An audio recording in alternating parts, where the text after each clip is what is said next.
이제 요거부터 시작할게요. 지금 살고 있는 시대가 제가 보기에는 제2의 거대한 전환의 시기인 것 같아요. 칼 폴라니가 1930년대에 그 거대한 전환을 쓰기 시작해가지고 1942년도에 그 책을 출판했거든요. 그게 이제 우리나라에서 몇 년 전에 그 홍기민 박사가 번역해서 냈지 않습니까? 그 책의 이름이 거대한 전환이고 정말로 거대한 전환의 시기예요. 저 시기가 1929년도에 대공황이 발생을 했고 1933년도에 최악으로 치달았습니다. 그때 이제 33년도에 그래서 미국에서 루즈벨트 정부가 등장을 했고, 그리고 독일에서는 히틀러의 나치당이 집권하고, 그 1년 전인 32년도에 스웨덴에서 그 빅포스가 이끄는 사회민주당이 집권했습니다. 그리고 이 세 정당, 그러니까 미국의 루즈벨트, 독일의 히틀러, 그리고 이 스웨덴의 빅포스의 공통점은 그 전과지와는 달리 시장 자유주의 내지는 시장 자본주의가 아니라 국가가 개입하는 거예요. 일종의 국가자본주의를 만드는 겁니다.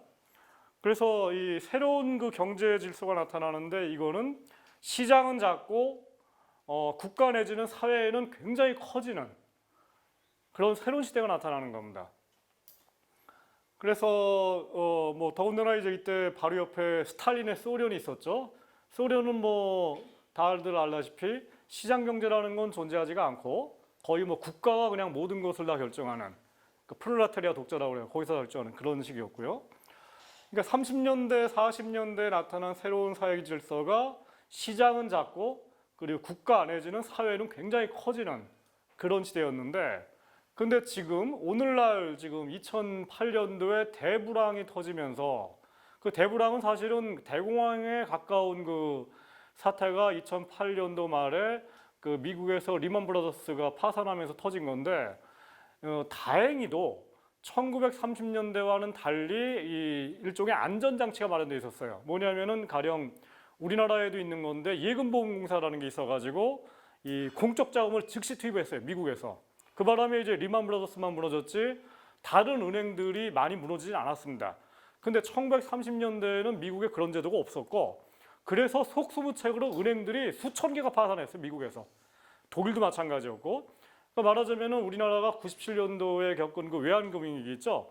이거보다 몇 배가 턴 금융위기가 미국이라든가 유럽 같은, 그리고 일본도 마찬가지였고 선진국 경제 전체에 휩쓸어버린 겁니다. 이게 대공황이었던 거예요. 근데 그때 교훈 때문에 예금보험제도 같은 것들이 이제 속속 도입이 됐고, 30년대 이후에 그게 있었기 때문에 미국에서 발생한 그 대공황이 대공황으로 가지 않고 대불황 정도로 끝난 겁니다. 그 또 하나가 이제 30년대 대공황 때 이제 너무나 많은 실업자가 발생하고 너무나 많은 그 가계 파산, 뭐 채무돼 갖고 압류된 집 같은 게 발생을 하니까, 그거에 대한 안전장치로 예를 들어서 미국에서 이 집을 사게 되면은 그 정부에서 저리로 융자해 주죠.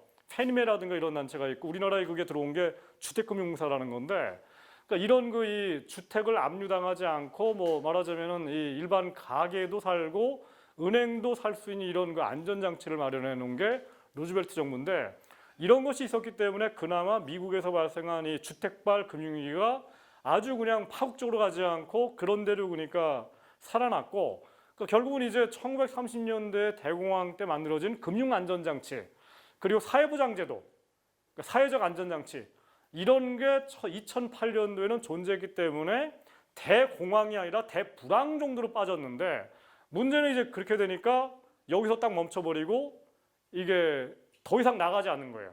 그렇기 때문에 지금 대불황에서 벗어나지도 못하고 그리고 내려가지도 않고 어정쩡한 상태에서 이른바 L장이라고 그러죠.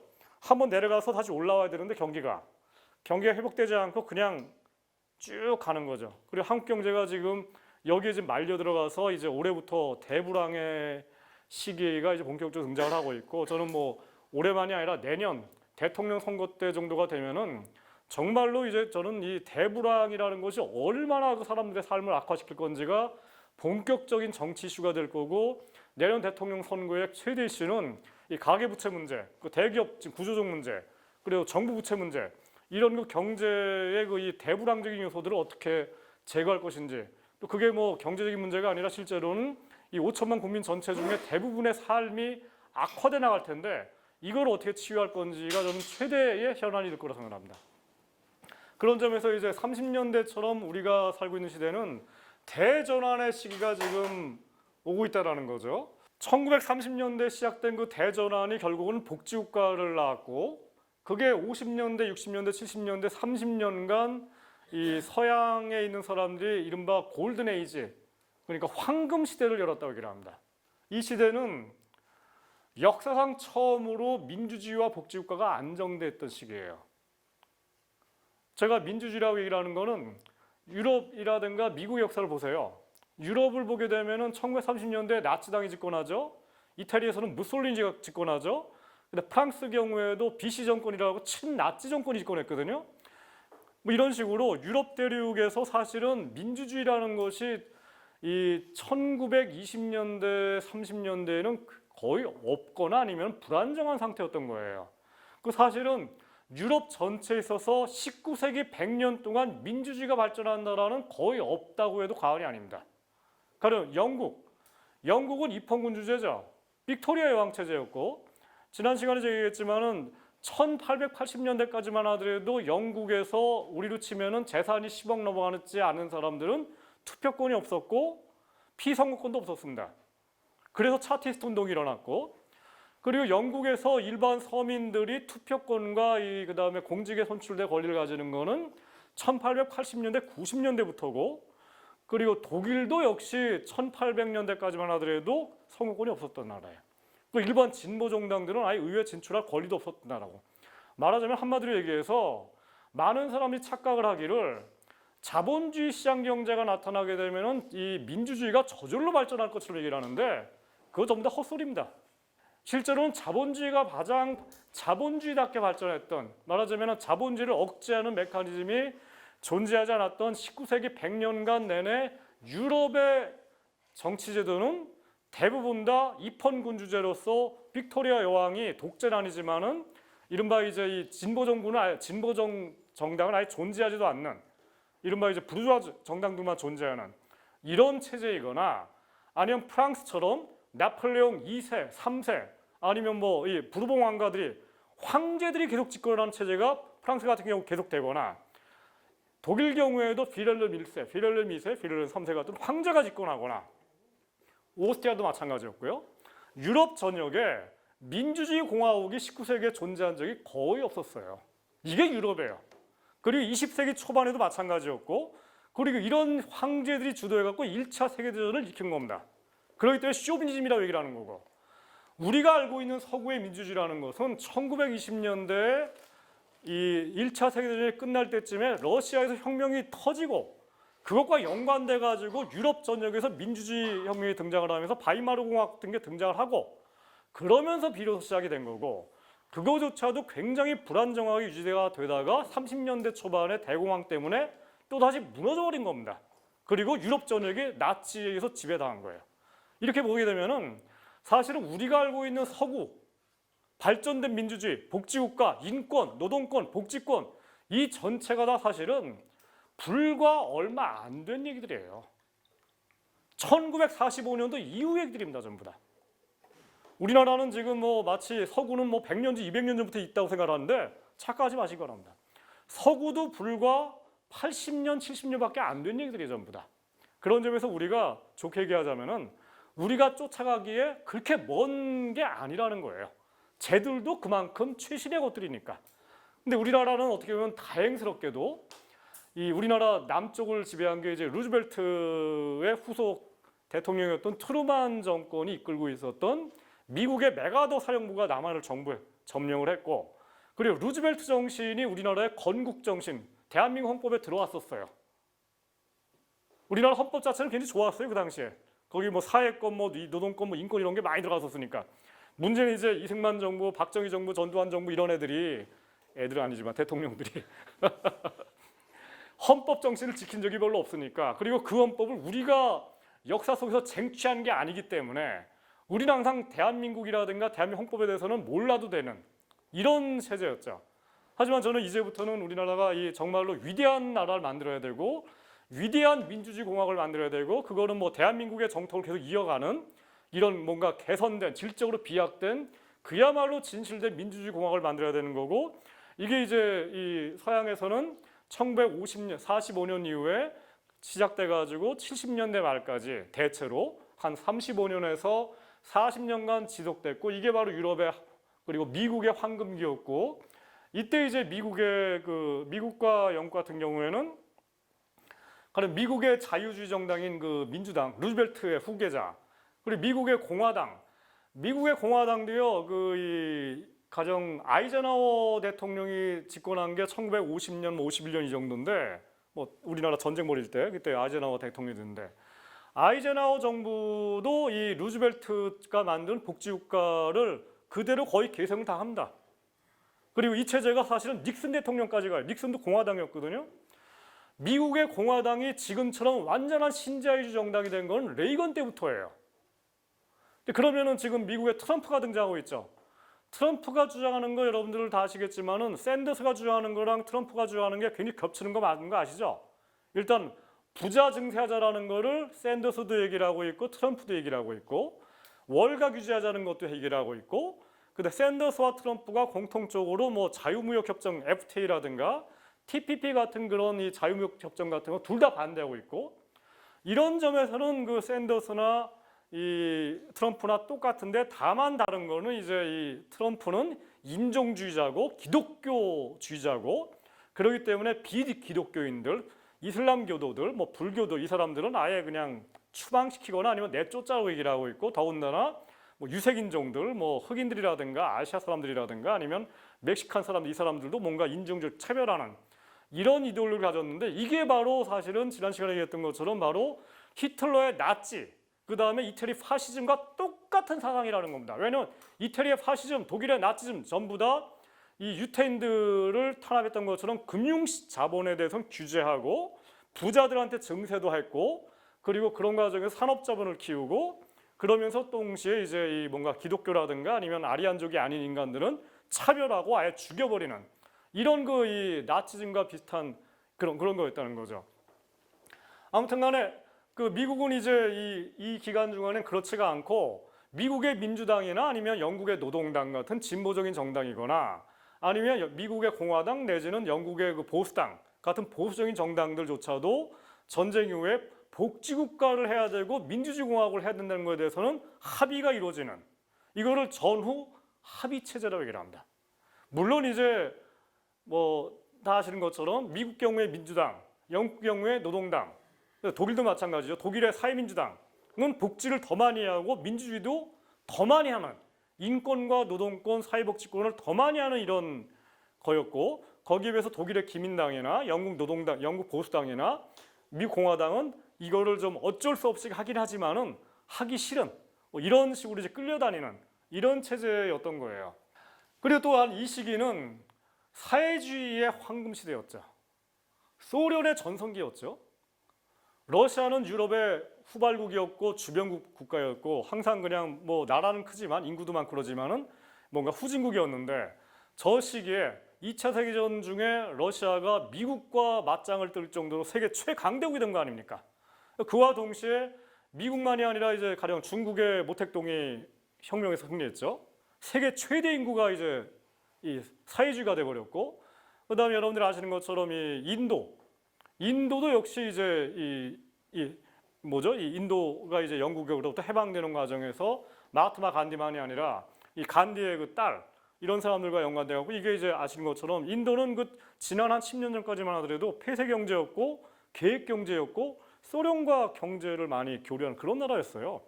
세계에서 가장 인구가 많은 두 나라, 중국과 인도가 거의 사회주의 비슷한 체제였던 겁니다.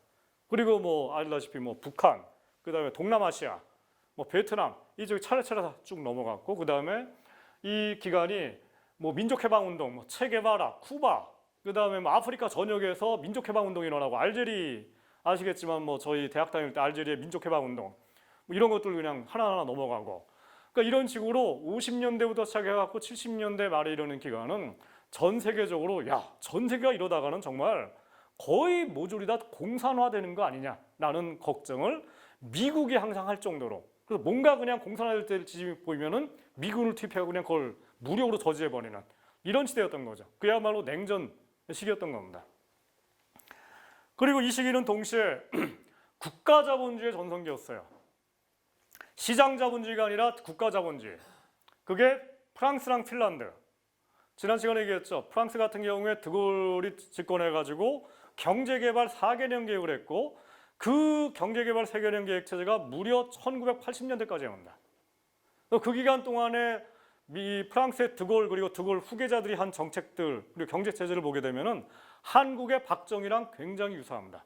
은행을 국유화시켜 버렸고 재벌은 아니지만은 공기업을 중심으로 해갖고 제조업, 뭐 떼제베라든가 아니면 에어프랑스 같은 이런 엄청난 프랑스의 제조업을 대표하는 그 기업들을 키워나갔고 그 과정에서 금융시장 내지는 자산가들을 괜히 억압해 버렸고 이런 체제였던 거예요. 핀란드도 마찬가지였고요. 그리고 일본도 마찬가지였죠. 일본도 1970년대까지는 경제개발 5개년 계획을 했어요.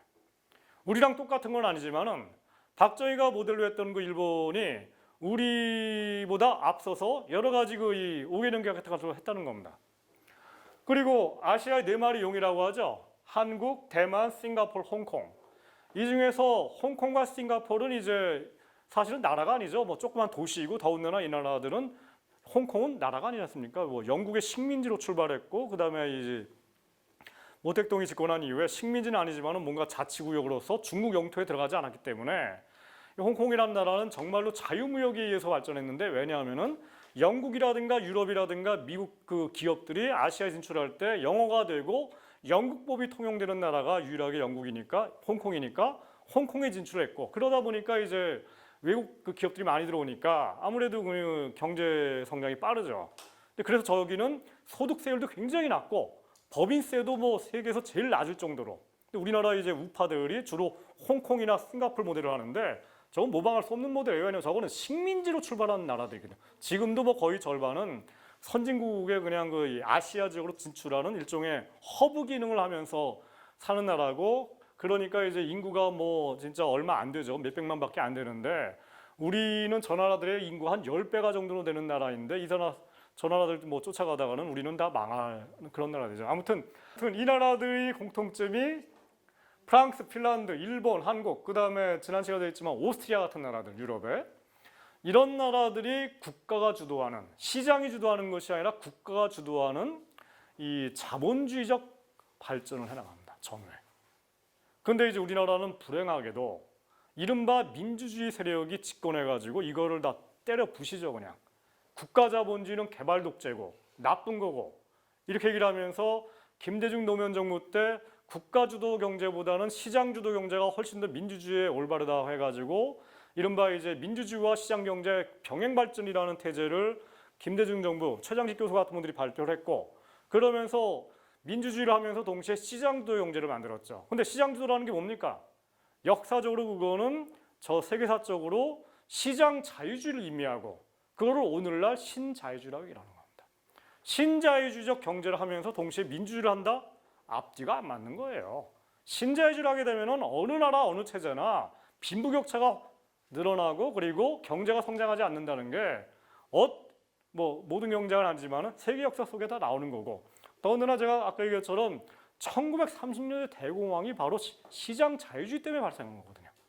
그것 때문에 거대한 역전이 일어난 거고 그리고 시장 자유주의가 얼마나 인간을 착취하고 약탈하고 그리고 특히 식민지를 약탈하고 이러는지에 대해서 얘기했던 게 바로 칼 폴라니 같은 사람들이고 그거에 대해서 역전으로 뭔가 시장보다는 국가, 사회공동체 이런 것들을 강조했던 게 폴라니 같은 사람들의 얘기인데 한국에서는 불행하게도 민주주의와 시장, 민주주의와 진보를 얘기하는 그 정부가 이 90년대 초반 김영삼 정부 때부터 시작해가지고 그때부터 박정희 씨를 때려부셨고 그리고 김대중 노무현 정부 때도 가장 민주적인 정부가 가장 시장을 많이 이야기하는 그런 시대가 열렸고 그러니까 당연히 이제 그 정부 말기에 이 사람들이 살기 힘들어지니까 차라리 옛날이 낫다 그래가지고 이 군부 독재를 지지했던 현재 집권당, 새누리당, 한나라당 여기를 지지해버리는 이런 역사의 비극이 일어났고 근데 이제 다행히도 이 새누리당과 박근혜 이명박 정권이 정신 못 차리고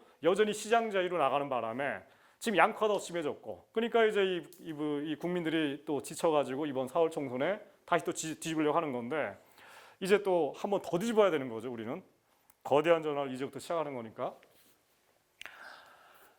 아무튼 그 서구의 경우에 1980년대에 거대한 전환을 한 번 또 뒤집는 거대한 역전, 역사적인 일종의 반동이 일어납니다.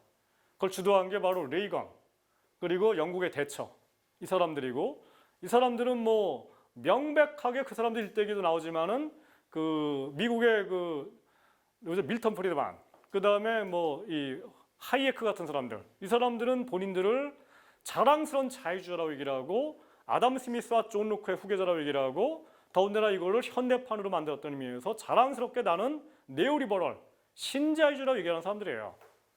이것을 미국에서는 신보수주의라고 얘기를 하고, 그 다음에 이제 이 사람들은 그러니까 결국은 복지국가, 민주주의, 노동권, 뭐 사회권 이런 것들 전체는 다 허상이고 비효율적이고 이것 때문에 인간의 개성이 망가지고 있다라고 하는 이런 과거의 개인주의, 자유주의 이런 것들을 다 대대적으로 복구시킨 거죠. 이게 80년대부터 시작된 거예요. 하지만 이때만 하더라도 미국과 영국에 그친 현상이었지 전 세계적 현상이 아니었어요. 가령 우리나라는 90년대부터 시작되거든요. 저게 흐름이. 그리고 유럽 같은 경우에도 영국에서 저게 시작됐지 프랑스라든가 뭐 스웨덴 뭐 아니면 뭐 독일 이런 나라들은 그쪽으로 그냥 좀 가긴 하는데 워낙 저항도 심하고 그다음에 뭐 굳이 그럴 필요가 없으니까 가졌었는데 결정적인 사건이 하나 또 터지죠. 1989년도에 동독이 무너졌고 1991년도에 소련이 무너집니다. 일진이 등장해요.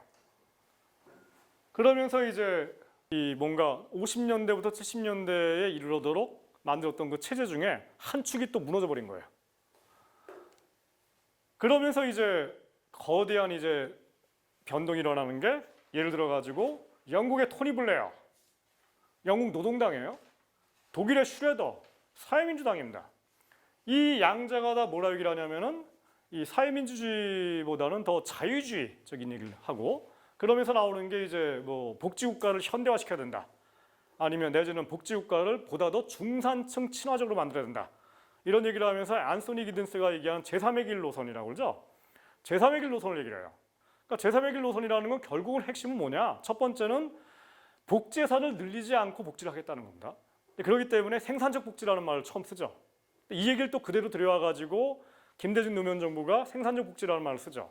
근데 사실 말이 안 되는 게 예를 들어가지고 60이 넘은 노인들한테 일을 시키자는 얘기인데 결국은 아니 노인들이 지금 은퇴해가지고 이제부터 그냥 뭐 고생 끝 행복 시작하는 사람들한테 생산적 복지라는 이름으로 그럼 취업시키라는 얘기인데 이게 말이 됩니까?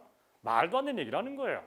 그나마 저 뭐 독일이라든가 영국 같은 나라들은 이미 연금제도 같은 게 많이 발전해가지고 그렇기 때문에 뭔가 이제 연금제도보다는 뭐 청소년들을 위한 공교육을 어떻게 강화할 건지, 그다음에 직업교육 같은 거 어떻게 강화할 건지, 우리로 치면 폴리테크닉 같은 거 어떻게 강화해가지고 취업과 연관되는 복지체제를 어떻게 만들어가지고 기존의 복지체제가 갖고 있는 뭔가 낭비적인 성격을 보완할 건지에 관한 얘기를 한다는 의미에서 그런 의미에서 제3의 길 노선이라는 게 완전히 다 틀린 건 아니라고 할 수 있는데 우리나라는 뭐 지금 복지를 이제 시작하는 마당에 무슨 생산적 복지를 얘기를 했다는 거예요.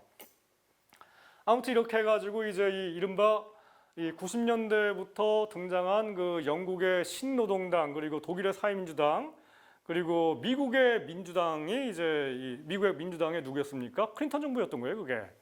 이 정부들이 70년대 이전까지 존재했던 미국의 복지국가를 복원할 생각을 클린턴 정부가 하지 않고 마찬가지로 독일의 슈레더 정부가 1998년도에 녹색당이랑 연립정권을 만들어가지고 앞장서서 독일의 복지국가를 깨버렸고 노동권을 약화시켜버렸고 그리고 영국의 신노동당도 비슷하게 마가렛 대처가 등장하기 이전의 복지국가를 복원하는 것보다는 이 마가렛 대처가 했던 금융시장 규제 완화, 일종의 투기적 자본주의 이런 것들을 용인하고 그거에 의존해서 경제성장을 하는 이게 바로 제3의 길 노선이거든요. 이런 식으로 한 겁니다. 그리고 또 하나의 사건이 일어나죠. 1990년대에 들어와서 개발도상국들이 다 무너집니다. 바로 우리나라가 다 한 거예요. 뭐냐? 1990년에 그 소비에트 연방공화국이 무너지고 나서 냉전 체제가 무너집니다. 그때부터 미국이 세계 전략을 바꿔요. 그 전까지만 하더라도 미국은 경제 문제에 관한 한 이기적이지 않았어요. 왜냐? 이기적으로 행동하다가 개발도상국끼리 자칫하면은 소련 편에 붙을 것 같으니까. 근데 소련이 딱 무너지니까 미국이 노골적으로 이기적으로 행동을 해요. 더군다나 미국 경제가 안 좋기도 하고. 그러니까 이제 WTO 체제라든가 우리가 알고 있는 FTA 같은 걸 추진하면서 미국 이익 제일주의. 그러니까 미국이라는 나라가 가장 경쟁력이 강한 게 제조업이 아니지 않습니까? 제조업은 이미 뭐 미국 독일이라든가 뭐 프랑스라든가 일본 다 넘어갔으니까 미국이 세계에서 가장 큰 경쟁력을 가지는 비교위라는 거는 금융, 월스트리트, 그 다음에 이제 서비스업, 의료, 영리, 교육, 영리화 이런 것들이죠. 이런 것들을 중심으로 해가지고 WTO 협정을 맺고 그 다음에 특히 농업 개방 이런 것들을 해나가는 거죠. 그 과정에서 WTO 그 다음에 체제가 출범하라고 우리나라가 94년도에 WTO에 가입을 하고 나서 거기에 조건을 맞추기 위해서 금융시장을 열어버리고 그것 때문에 97년도에 외환위기가 터지는 거죠. 뭐 저랑 장한준 선생님이 얘기했지만은 97년 외환위기는 박정희 체제 때문에 국가주도 경제성장 때문에 터진 게 아니라 정확하게 94년도부터 WTO 가입을 하면서 금융시장을 개방했기 때문에 그 바람에 외국에서 돈이 엄청나게 들어왔고 그게 주로 이제 월가랑 연관된 금융자본들이고 이게 갑자기 빠져나가면서 그러면서 발생한 거고 이런 식의 금융위기는 우리나라에서만 발생한 게 아니라 아르헨티나, 브라질 그리고 2008년도 미국에서 발생한 똑같은 패턴이라는 겁니다. 결국 금융시장 자유화, 신자유주의 이런 것에 의해서 우리가 금융위기를 겪었는데 근데 이제 우리 그때 집권했던 김대중 정부, 노무현 정부는 그거랑 반대로 생각을 했죠. 박정희 체제, 재벌 그리고 국가주도 때문에 터진 거니까 보다 더 시장, 보다 더 많은 월가 이쪽 논리로 가야 된다고 하면서 이제 우리나라를 완전 미국식 자본주의로 가는 것을 다 기억하시겠지만은 김대중 정부, 노무현 정부 때 우리가 라디오 틀면 아니면 텔레비 보면 맨날 나오는 게 뭐였습니까? 정부가 대통령이 앞장서서 미국식 자본주의로 가자고 했습니다. 그때 미국식 자본주의로 실제로 갔죠. 성공했습니다. 그 덕택에 우리가 선진국 중에서 가장 빈부격차가 심한 나라가 어디예요? 미국이죠. 우리가 그쪽으로 가기 때문에 당연히 그런 빈부격차가 심해진 거죠. 이게 우연적으로 발생한 게 아니라 원래 목적한 바를 달성을 한 겁니다. 김대중 노무현 정부가. 원래 그거를 한국의 새누리당, 한나라 이 보수 정당이 하고 싶었던 건데 이거를 진보 정부가 대리해 준 거예요. 그러니까 얼마나 좋습니까? 그렇기 때문에 진보 이름을 하니까 민주노총을 비롯한 그리고 민주노총과 시민단체가 저항할 힘도 없었고 진보적인 정부가 하니 그러니까 뭐 정말 손 안 대고 코 푼 거죠. 저쪽 애들은. 제가 이런 식으로 해갖고 이제 김대중 노무현 정부를 비판하고 이제 이 한국의 진보들을 비판하니까 저 박정희 찬양자라고 욕을 먹는 건데 아까도 얘기했지만은 저는 박정희라는 인물을 찬양하는 게 아니라 박정희가 했던 정책은 박정희 개인의 창안이 아니라 프랑스의 드골, 일본의 정부 이런 것들 했던 것처럼 국가가 국유화시켜버리고 경제개발 4개년 계획을 하고 5개년 계획을 하는 상당히 그 당시에 보편적인 프림이었다는 겁니다. 그거는 저는 보수가 아니라 이 개발도상국 같은 나라들, 우리나라 같이 식민지 경험 있는 나라들, 정말 이 1960년대 1인당 국민소득이 $200도 안 냈던 나라들, 이런 나라들에서는 시장이 경제 성장을 위해서 작동이 안 되기 때문에 어쩔 수 없이 국가가 개입할 수밖에 없고 만약에 1960년대, 70년대에 김구 선생이 살아가지고 집권했다면 그때도 역시 저는 중화학공업화를 할 거고 그 다음에 은행을 국유화했을 거고 재벌들을 국유화시키거나 아니면 재벌들한테 아예 조져가지고 경제를 끌고 나왔을 거고 이런 식으로 했을 거라는 겁니다. 근데 그거를 박정희가 개발 독재를 했다는 이유로 해가지고 박정희 하나만이 아니라 그 국가주도 시스템을 갖다 다 해체시켜버렸고 그 과정에서 미국식 자본주의를 갖다가 들여왔고 그 바람에 지금도 진보 세력이 이 말하자면은 이 새누리당이라든가 박근혜 정부가 헛발질할 때마다 지지를 얻지만은 그렇지 않고 자기 실력에 의해서 지지를 받는 거는 별로 힘이 없는 이런 이상한 일이 나타난 거죠. 결국 현재로 왔습니다. 저는 현재가 2008년도 미국발 금융위기를 1930년대 대불황에 이은 80년 만에 대불황이라고 얘기를 하죠. 이건 그야말로 자본주의 세계체제의 전반적 위기예요. 제가 1980년대 대학 다닐 때 마르크스주의 경제학을 공부할 때 자본주의의 전반적 위기라는 얘기를 했거든요. 전반적 위기라는 건 뭐냐? 부분적 위기가 아니라는 겁니다. 1997년도에 우리나라에서 발생한 그 외환위기, 이거는 한국에서도 발생했지만 뭐 필리핀, 말레이시아, 인도네시아 이런 나라 5개 나라에서 발생을 했는데 하지만 그거는 부분적 위기였어요. 왜냐하면 자본주의 시장 경제 전체가 위기에 빠진 것이 아니라 아시아에 있는 몇 개 나라만 발생을 했던 겁니다. 근데 지금은 자본주의 시장 경제 전체가 다 위기에 들어가 있어요. 중국까지 포함해가지고. 다행인지 불행인지 지금은 과거처럼 소련 같은 나라가 없어요. 근데 그게 이제 문제가 되고 있죠. 8년째 계속되고 있습니다, 지금. 그리고 우리가 느끼는 것처럼 8년째 계속되면 뭔가 경기가 회복돼야 되는데 한국 경제는 지금 역으로 더 내려가고 있어요. 미국은 모르겠지만은 유럽도 지금 거의 정체 상태에 있어요. 올라가는 지점이 안 보여요. 일본 경제도 지금 내려가거나 아니면 좋아지지 않고 있어요. 심각한 문제죠. 1930년대와 지금의 차이가 있습니다. 첫째, 마르크스주의가 굉장히 퇴조해버렸어요. 1930년대 세계라는 거는 스탈린의 소련이 존재했고 여전히 레닌, 코민테른이 활동하고 있었던 세상이에요.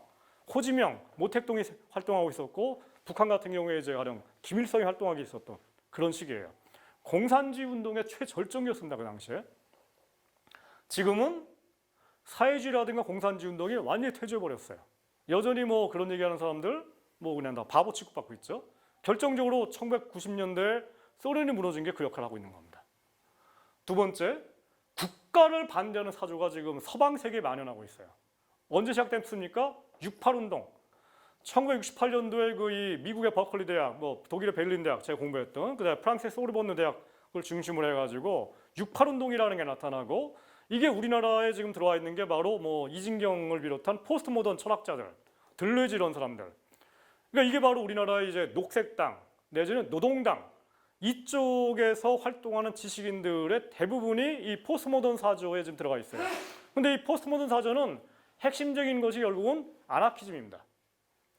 바쿠닌이라든가 뭐 이런 프루돈 같은 사람들만이 아나키즘이 아니라 들레즈라든가 이런 사람들도 아나키즘이고 현대판 아나키즘이고 이 사조는 결국은 이제 국가는 그게 개발 독재건 민주주의 공화국인 간에 모든 국가는 전부 다 악이고 그리고 국가도 나쁜 거고 자본주의도 나쁜 거니까 그리고 또 그러기 의미에서 소련 같은 나라들도 나쁜 거고 그렇기 때문에 뭔가 이 생태 공동체를 이 곳곳에 만들어 가지고 물질 문명으로 탈피하는 이런 식으로 이제 얘기하는 게 이제 이런 식이에요. 근데 아무튼 이런 68운동, 아나키즘, 소공동체주의 이게 지금 우리나라 진보 세력에 만연하고 있어요. 근데 그렇게 되면은 결국은 이게 결국 나타난 효과는 이 국가를 어떻게 하면은 개조하고 특히 민주주의 공화국을 어떻게 만들 거고 이 민주주의 공화국의 콘텐츠를 어떻게 하면은 복지 국가로 채울 것인지에 대한 논의가 약할 수밖에 없는 거죠. 아시겠지만은 우리나라 진보 세력 중 한 제 주변에 있는 친구들도 마찬가지인데 한 뭐 100명 중에 한 절반 정도는 이쪽으로 넘어가 있어요, 이미 다. 그리고 이제 이런 거랑 연관돼 갖고 일부 사회적 경제를 또 이렇게 해석하는 사람들도 굉장히 많고 지금. 사회적 경제 많이 아시죠? 사회적 경제를 이 일정 정도 아나키즘적인 관점으로 해석하는 분들이 굉장히 많습니다, 지금. 그러니까 이분들은 국가, 중앙정부, 뭐 민주주의 공화국 이런 거에 대해서 말로는 뭐 선거 얘기를 하는데 실질적으로는 이 논리적으로 이거를 반박하고 있는 사조예요. 그 다음에 이제 또 하나가 아까 얘기한 것처럼 30년대에는 최소한의 사회안전망이라든가 금융안전망이 없었는데 지금은 최소한의 사회안전망과 금융안전망이 미국에도 있고 유럽에도 있고 우리나라의 금융안전망은 있어요. 98년도 외환위기 때문에 생겼으니까. 사회안전망은 아직은 굉장히 모자라죠, 우리나라는. 아무튼 이 전 세계적인 얘기인데 전 세계적으로 이런 요인 때문에 30년대처럼 거대한 역전이 잘 안 일어나고 있어요, 지금. 그런데 그러기 때문에 여러 가지 문제가 발생을 하죠. 30년대 대공황, 30년대에는 이 좌파의 물결이 굉장히 넘쳤었는데 30년, 40년대 그러지 않다 보니까 우파의 물결이 넘칩니다, 지금. 복고적 공동체주의. 그게 바로 종교 내지는 인종 공동체주의. 기독교 공동체를 주장하는 사람들, 가령 아까 얘기처럼 미국의 트럼프, 결국 기독교를 믿지 않는 놈들은 나가라 이거예요, 미국에서. 그 다음에 백인들이 아닌 사람들은 나가라 이거예요. 인종 공동체주의죠. 이걸 인종주의 내지는 뭐 그런 거고, 그 다음에 역으로 가령 유럽에 살고 있는 이슬람 교도들, 유색인종들, 이 사람들은 이제 거기서 기독교인들과 그리고 백인들한테 차별당하니까 그래? 우리는 그럼 이슬람으로 뭉친다 해가지고 이슬람 공동체를 얘기를 하죠. 더군다나 뭐 알라의 말씀이라는 게 지난도 시간에 얘기했지만 알라의 말씀이라는 거는 그게 6세기 뭐 이 정도에 생겼기 때문에 과거에 농촌 공동체적인 정신이 있거든요. 그게 뭡니까? 자본주의, 개인주의, 이기주의, 물질주의 이거에 대해서 반대하는 게 이슬람교예요. 결국은 반자본주의입니다. 반시장자유주의고. 근데 다만 이게 역사적으로 퇴행적인 반자본주의 사상이라는 거예요. 이게 이제 이 IS라든가 이쪽한테 먹혀들고 있다는 거예요. 바로 이집트라든가 뭐 시리아 이런 데서. 그리고 뭐 그와 동시에 이제 뭐 미국의 트럼프라든가 독일이라든가 지금 뭐 이런 데서 네오나치가 계속 성장을 하고 있거든요. 지금 프랑스의 민족전선, 국민전선이라 번역하고 있죠. 이거 좀 잘못된 번역이에요. 프런트 내셔널이에요. 민족전선이에요. 이거는 정확하게. 근데 우리나라 언론이 일부러 민족이라 번역하지 않고 왜냐면 여전히 우리나라에서 민족은 좋은 거라고 하는 사조가 한국에 존재하고 있어요. 민족주의는 좋은 거기 때문에 민족이라 번역을 안 해요. 저거를. 근데 민족전선입니다. 민족전선, 전부 다 민족 공동체를 주장하는 민족주의자들입니다. 쇼비니스트들이죠. 이게 이제 일종의 우파들이에요. 다. 복고적 공동체주의니까 거기에 비해서 좌파적인 공동체주의, 그게 저는 민족 공동체도 아니고 종교 공동체도 아니고 사회 공동체를 주장하는 이런 주장이죠.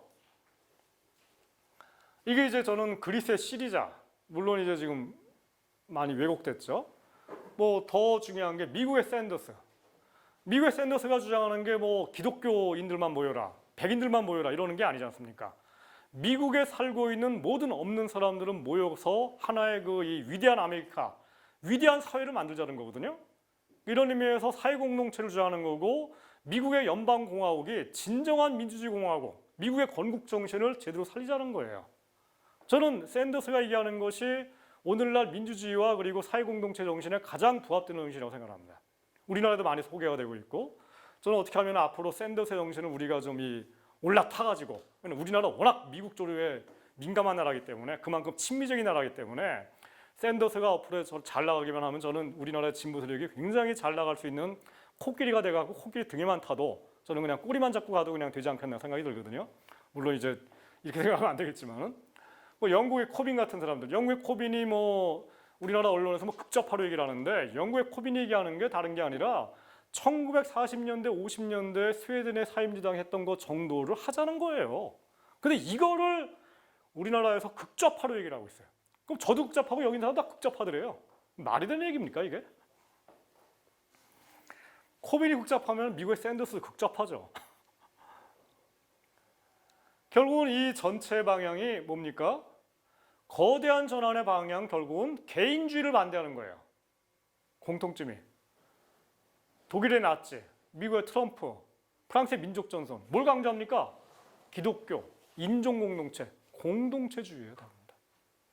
개인주의를 반대하는 거예요. 개인주의는 항상 사상자적으로 자유주의와 밀접하게 연관이 있습니다. 개인주의, 이기주의, 시장주의를 반대하고 공동체를 누구나가 다 추구하고 있어요. 왜냐? 개인이 혼자 살아남기는 너무너무 험한 세상이에요. 지금 다들 아시다시피 지금 뭐 20대 사망 원인이 최고가 뭡니까? 자살이에요. 왜 자살합니까? 이 세상에 자기 혼자밖에 없어요. 지금 이렇게 느끼는 거예요. 도와줄 사람도 없고 가족도 못 도와주고 그러니까 자살하는 거예요. 이게 바로 개인주의가 말하자면은 좀 있는 사람들, 돈도 있고 이런 사람들한테는 개인주의가 참 좋죠.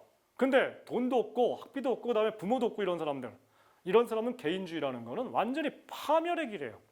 이거를 결국은 공동체가 이 사람들을 살려줘야 되는 건데 이 공동체가 누구냐 이런 겁니다.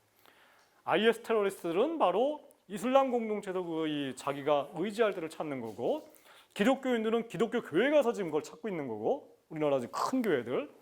그 다음에 이제 이 나치들은 이제 뭔가 인종 공동체, 백인들 사이에서 뭔가 이 힘을 찾고 있는 거고 거기에 비해서 이제 샌더스 같은 사람들, 뭐 저희 같은 사람들은 그게 아니라 뭔가 굉장히 윤리적인 이런 공동체, 사회 공동체 정신에서 그걸 다시 복원을 시키자고 하는 거죠.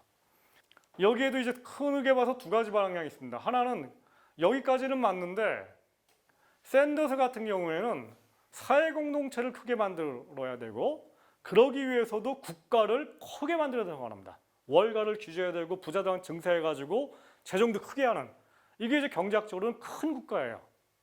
시장은 작게. 그런데 또 하나의 방향이 있습니다. 영국의 보수당, 독일의 기독민주당, 그다음 한국의 제가 보기에는 자유주의를 얘기하는 진보 세력. 얘가 주로 강조하는 거는 국가는 나쁘니까 작게 하고 그대로 시민사회를 크게 하자라고 얘기를 합니다. 이분들은. 이게 90년대 초반부터 나온 얘기예요. 시민사회 운동론인데 이게 시민사회를 크게 하고 그 다음에 시장도 크게 하자. 그러면 이 신자유주의랑 뭐가 다릅니까?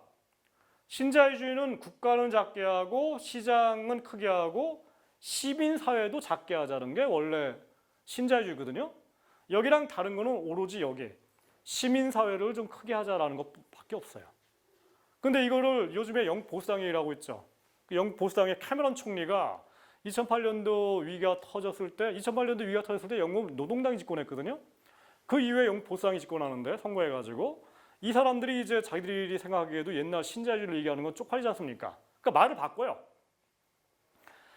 시장은 크게 하지 말자.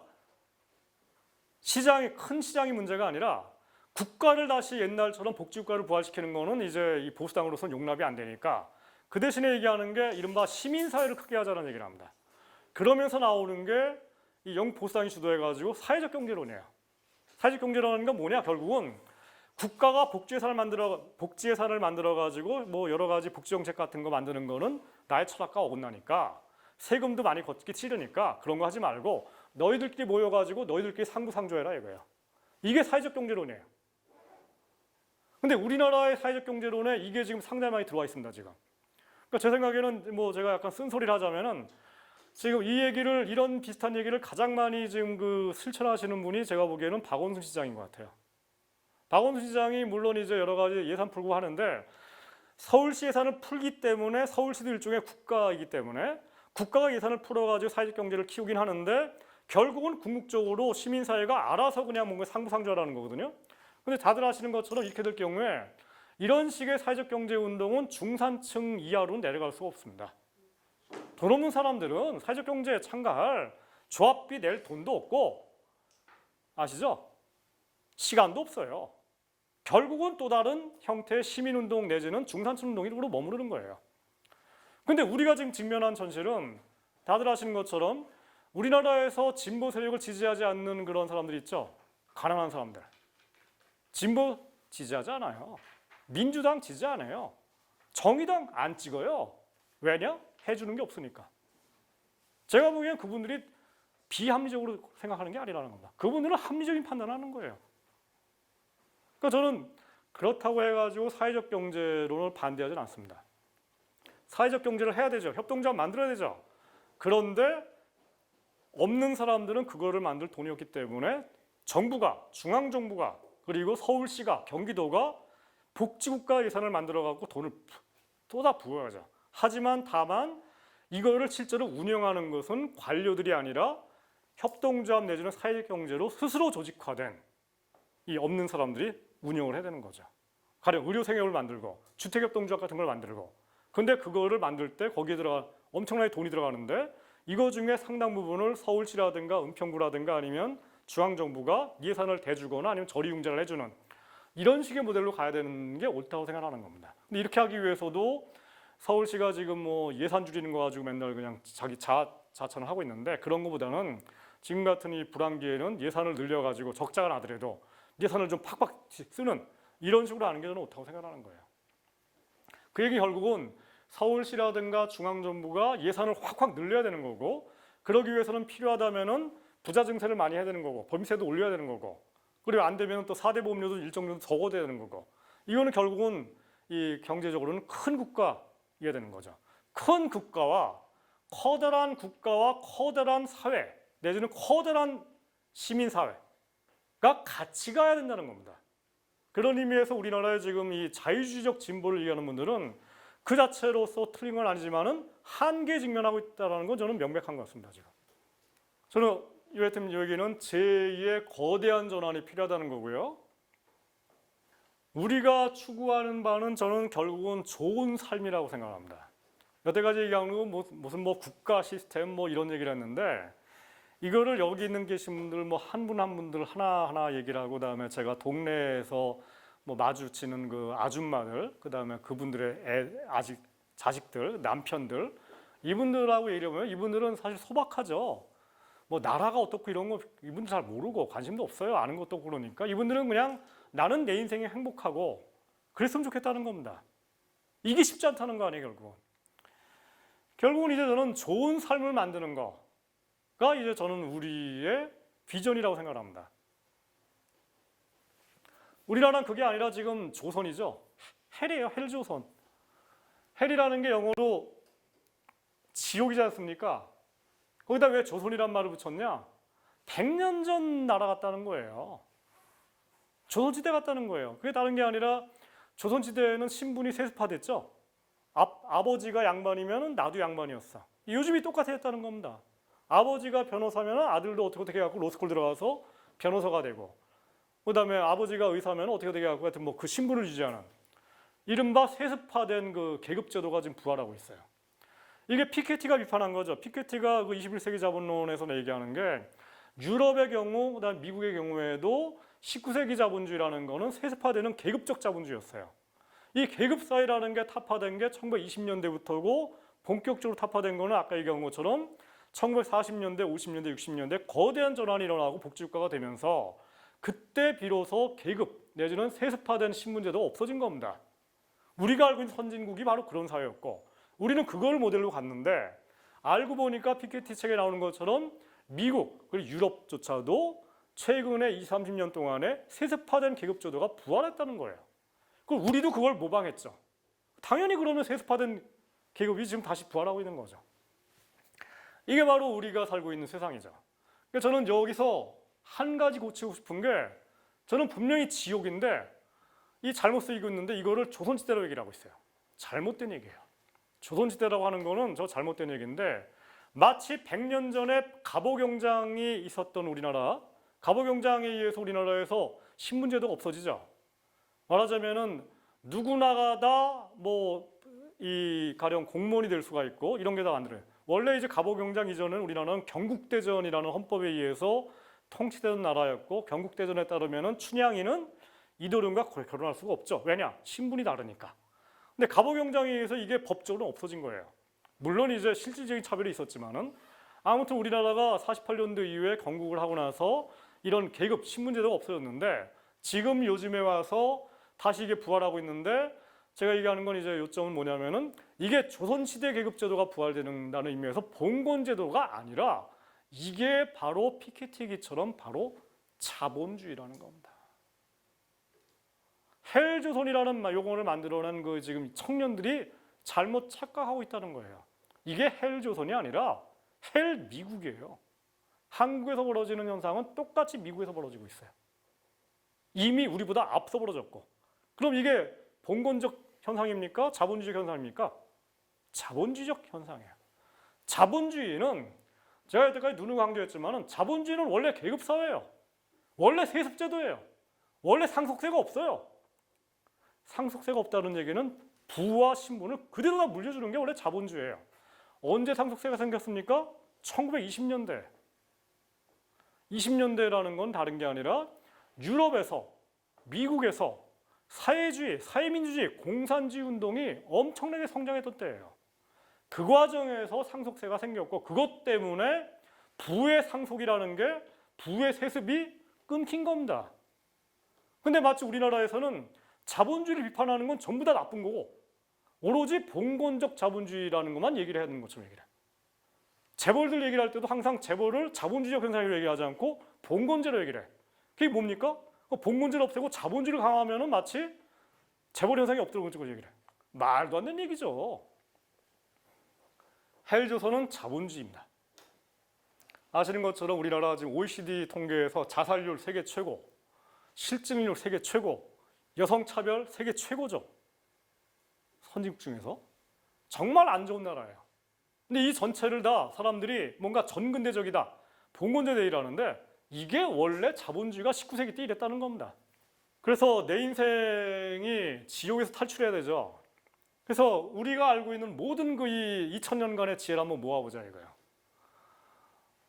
우리가 지금 하고 싶은 거, 그러니까 여기 있는 사람들 다 그렇지만 저희 딸도 마찬가지인데 앞으로 가난하고 차별이 있는 삶보다는 가난하지 않고 차별이 없는 삶은 누구나가 다 바라고 있어요.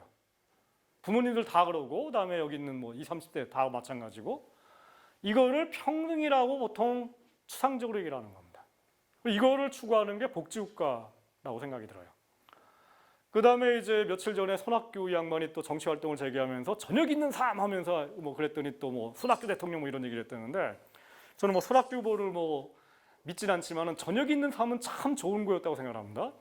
저는 경제민주화 얘기를 하는데 경제민주화를 가지고서 동네 아저씨 그다음에 뭐 동네 아줌마들 그다음에 뭐 여기 이 노가다판에서 일하는 아저씨들한테 가서 경제민주화 해야 되지 않겠습니까 하면은 그걸 누가 알아서 먹습니까? 너무 어려운 얘기예요. 너무 유식한 얘기예요. 그런 것들. 민주화도 어려운데 경제민주화는 얼마나 어려운 얘기입니까? 더군다나 경제민주화 얘기를 할 때 그냥 우리나라 야권 그다음에 이 진보 정치에서 흔히 하는 얘기가 뭐 출자 총액 제한 뭐 그다음에 뭐 경제력 집중 하나 하면 돼. 그분들이 뭘 그런 걸 알아요. 그냥 간단하게 저는 자 그래 그렇게 해가지고 뭘 결국 하겠다는 겁니까? 저는 저녁이 있는 삶이라고 생각해요. 저녁이 있고 휴가가 있고 여유가 있는 삶. 이게 저는 경제민주라고 생각을 해요. 다른 게 아니라 회사 내에서 내가 칼퇴근할 권리. 이래야 경제민주화가 되는 거 아닙니까?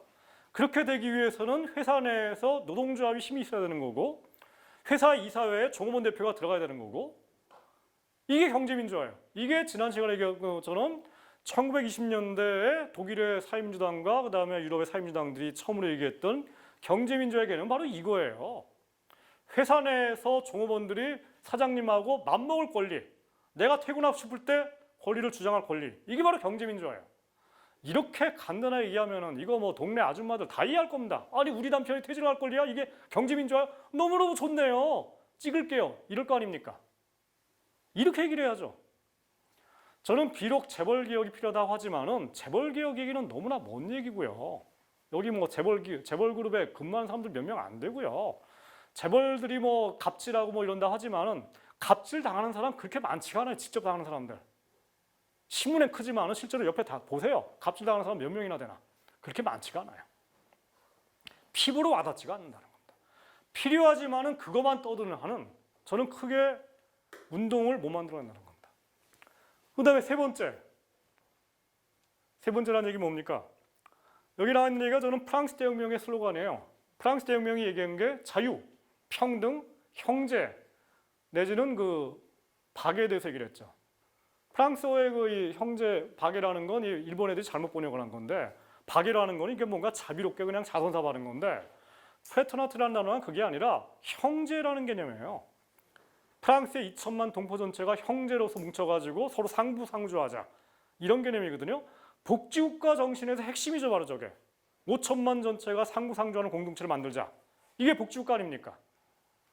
협력과 공동체라는 말로 우리의 나라의 진보들이 이미 얘기를 하고 있어요. 다만 협력과 공동체 범위를 아까 얘기한 것처럼 우리나라에 지금 알게 모르게 이게 이 아나키즘 전통 같은 게 들어오고 더군다나 옛날 공동체 같은 게 들어와가지고 공동체와 협력의 범위를 조그만 뭐 한 몇천 명 단위, 몇만 명 단위로만 보고 있는데 그게 아니라 5천만 우리나라에 살고 있는 모든 사람이 다 협력하고 공동체 정신에 의해서 서로 도와야 된다는 거. 이런 이야기를 한국의 진보 내지는 민주 세력이 한 적이 없어요. 지금까지. 없어요. 이런 스토리. 이거 어려운 얘기도 아니거든요. 이런 얘기를 한 적이 없어요.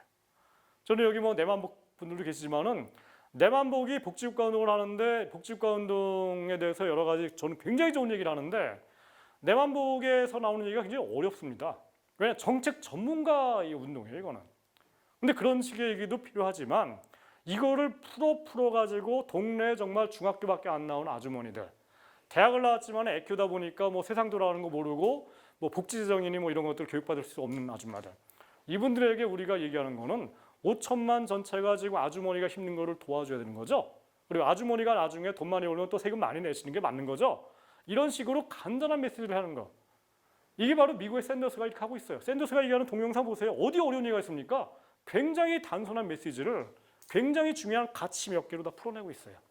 이런 스토리텔링의 능력이 우리한테 없는데 이거는 저는 그냥 이 테크닉의 문제가 아니라 우리의 담론적 철학의 부족의 문제라고 생각하는 겁니다. 그 다음에 굉장히 중요한 얘기가 있죠. 프랑스 대혁명이 일어났던 그 1789년 때만 하더라도 그때만 해도 공업화가 덜 되고 도시화가 잘 안 돼가지고 생태 이런 얘기는 별로 중요하지 않았어요. 왜냐하면 생태가 넘쳤으니까 그때는. 근데 이 지난 100년간 이 지구 전체가 지금 생태가 망가지고 있죠. 우린 더군다나 지금 세계에서 제일 안 좋은 미세먼지의 나라 여기 살고 있고 생태는 정말 중요한 가치라고 생각합니다. 생태 국가를 만들어야 되는 거예요. 푸르름이 있어야 되고 더군다나 소박함이 있어야죠. 소박함이라는 걸 강조하는 거는 절제하고 검약하는 되도록이면 자연에 대한 낭비를 줄여나가는 그런 의미에서 우리가 지향해야 될 그 복지국가가 이 물질을 갖다 마구 쓰고 그다음에 뭐 이런 뭐 가령 자동차를 누구나 갖는 이런 세상을 가령 40년 전에 유럽의 복지국가 운동가들이 펼쳤다면은 오늘날의 우리는 누구나가 다 자동차를 갖는 게 아니라 누구나가 다 자전거를 이용하는 그리고 산에 다니는 이런 세상을 꿈꿔야 되는 거죠. 그리고 이제 평화로우면서 동시에 세월호 사건처럼 국가가 안전을 보장하지 않는 이런 나라가 아니라 평화롭고 안전한 나라. 저는 평화 국가였다고 생각하는데 하나 덧붙였습니다. 평화는 다 알고 있고 저도 뭐 동의하는 바고 저는 여기 자주국방이 들어가 있어요. 왜냐? 대한민국의 진보 내지는 민주주의를 얘기하는 분들이 국방에 대한 얘기를 안 해요. 그거를 항상 우리의 일이 아니라고 생각합니다. 그러면 어떻게 됩니까? 대한민국 국방부, 육군, 공군, 해군을 누가 장악합니까? 여러분들 집권해갖고 대통령 되면은 국방 안 할 거예요? 평화만 할 거예요? 군대가 없을 거예요? 군대 있을 거죠? 사관학교 있을 거죠? 장교 있을 거죠? 근데 그 장교들을 누가 통치합니까? 대통령이. 근데 대통령이 혼자 통치할 수 있어요? 통치하는 담론이 있어야 될 거 아니에요. 철학이 있어야 될 거고. 근데 한국의 진보와 민주 세력이 국방에 관한 철학과 담론이 없어요. 우리나라에 자주파가 있죠. NL. 자주를 얘기를 하면서 자주 국방에 대한 얘기를 안 합니다. 왜냐? 자주 국방을 누가 얘기했습니까? 박정희가. 그럼 박정희가 식민주의자입니까? 아니면 자주국방이면 민족주의자입니까? 저는 박정희를 민족주의라고 봐요. 국방에 관한, 경제에 관한. 굉장히 논란이 있는 소재죠. 아무튼 저는 박근혜 정부가 전시작전권을 미국에 넘겨버렸죠. 노무현 정부가 전시작전권을 가져왔었는데 전시작전권이 다른 게 아니라 전쟁이 터졌을 때 대통령이 직접 지휘할 수 있다는 건데 이거를 미국 대통령한테 넘긴 거예요. 말이 되는 나라입니까? 세계에서 우리나라가 지금 10위권의 선진국인데 이런 나라의 대통령이 전쟁이 터지면 전쟁을 지휘할 권리가 없고 장군 하나 임명할 권리가 없어요. 지금 모든 게 다 오바마한테 넘어갔어요. 나라가 아니에요. 이거를 노무현 정부가 가져왔는데 이 보수 정부, 이명박 정부, 박근혜 정부가 이걸 다시 넘겼습니다. 이거는 정말 꼭두각시 이거를 다시 가져와서 우리나라가 직접 국방을 하는 거.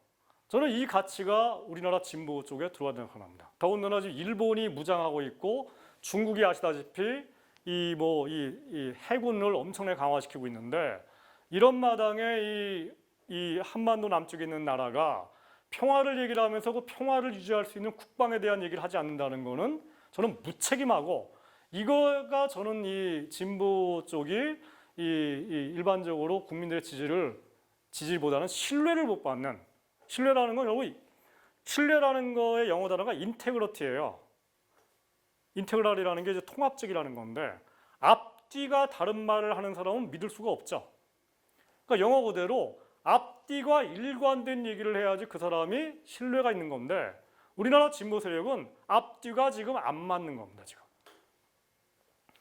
그 다음에 저는 하나 더 얘기를 하자면은 예의가 있고 절도가 있고 상식 있는 삶이라는 거를 얘기하고 싶습니다. 예의가 있는 거를 보통 진보 세력이 얘기를 안 했어요. 특히 서구에서 도입된 6.8운동. 6.8운동은 예의, 범절, 질서 이런 것들을 아주 무지하게 싫어합니다. 이게 우리나라에 들어와 있어요 지금. 아까 얘기처럼 이 포스트 모던 철학, 들레지 이런 걸로 통해 들어와 있는데 이런 것랑 연관돼 가지고 우리나라가 지금 이 지난 30년 동안 자본주의 시장 경제가 발전하면서 개인주의가 엄청나게 판교해 있습니다 지금.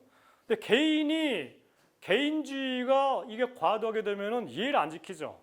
예의라는 건 결국 공동체 내 최소한의 질서에 관한 얘기인데 이걸 안 지켜요. 저는 이런 거랑 연관된 게 바로 일베 현상이고 뉴라이트라고 생각합니다. 뉴라이트는 복고일, 안병직 이런 사람들 극단적 개인주의자들이거든요.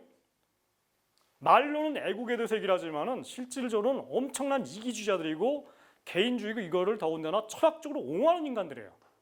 따라서 이 인간들한테는 예의가 없죠. 질서도 없고 상식도 없고. 상식이라는 게 일종의 이제 영어로 하면 코먼 센스 아닙니까? 상식이라는 게. 코먼이라는 거는 결국 공동체적인 삶을 유지하기 위한 예의가 있다라는 거예요. 이거에 무너져 버렸어요. 저는 우리나라 아까 얘기한 거랑 이제 비슷한 얘기인데 우리나라 오늘날의 대한민국은 이미 피케티가 21세기 자본론에서 얘기하는 바가 거의 다 들어맞는 나라라고 생각해요. 우리나라는 이미 1인당 국민소득이 3만 달러가 넘었습니다. 지금. 물론 이제 이 달러 환율 변동 때문에 작년 말 기준으로 뭐 2만 8천 달러가 됐거든요. 근데 그 이유가 달러 환율이 한 100원이 떨어졌어요. 그 바람에 내려간 거예요.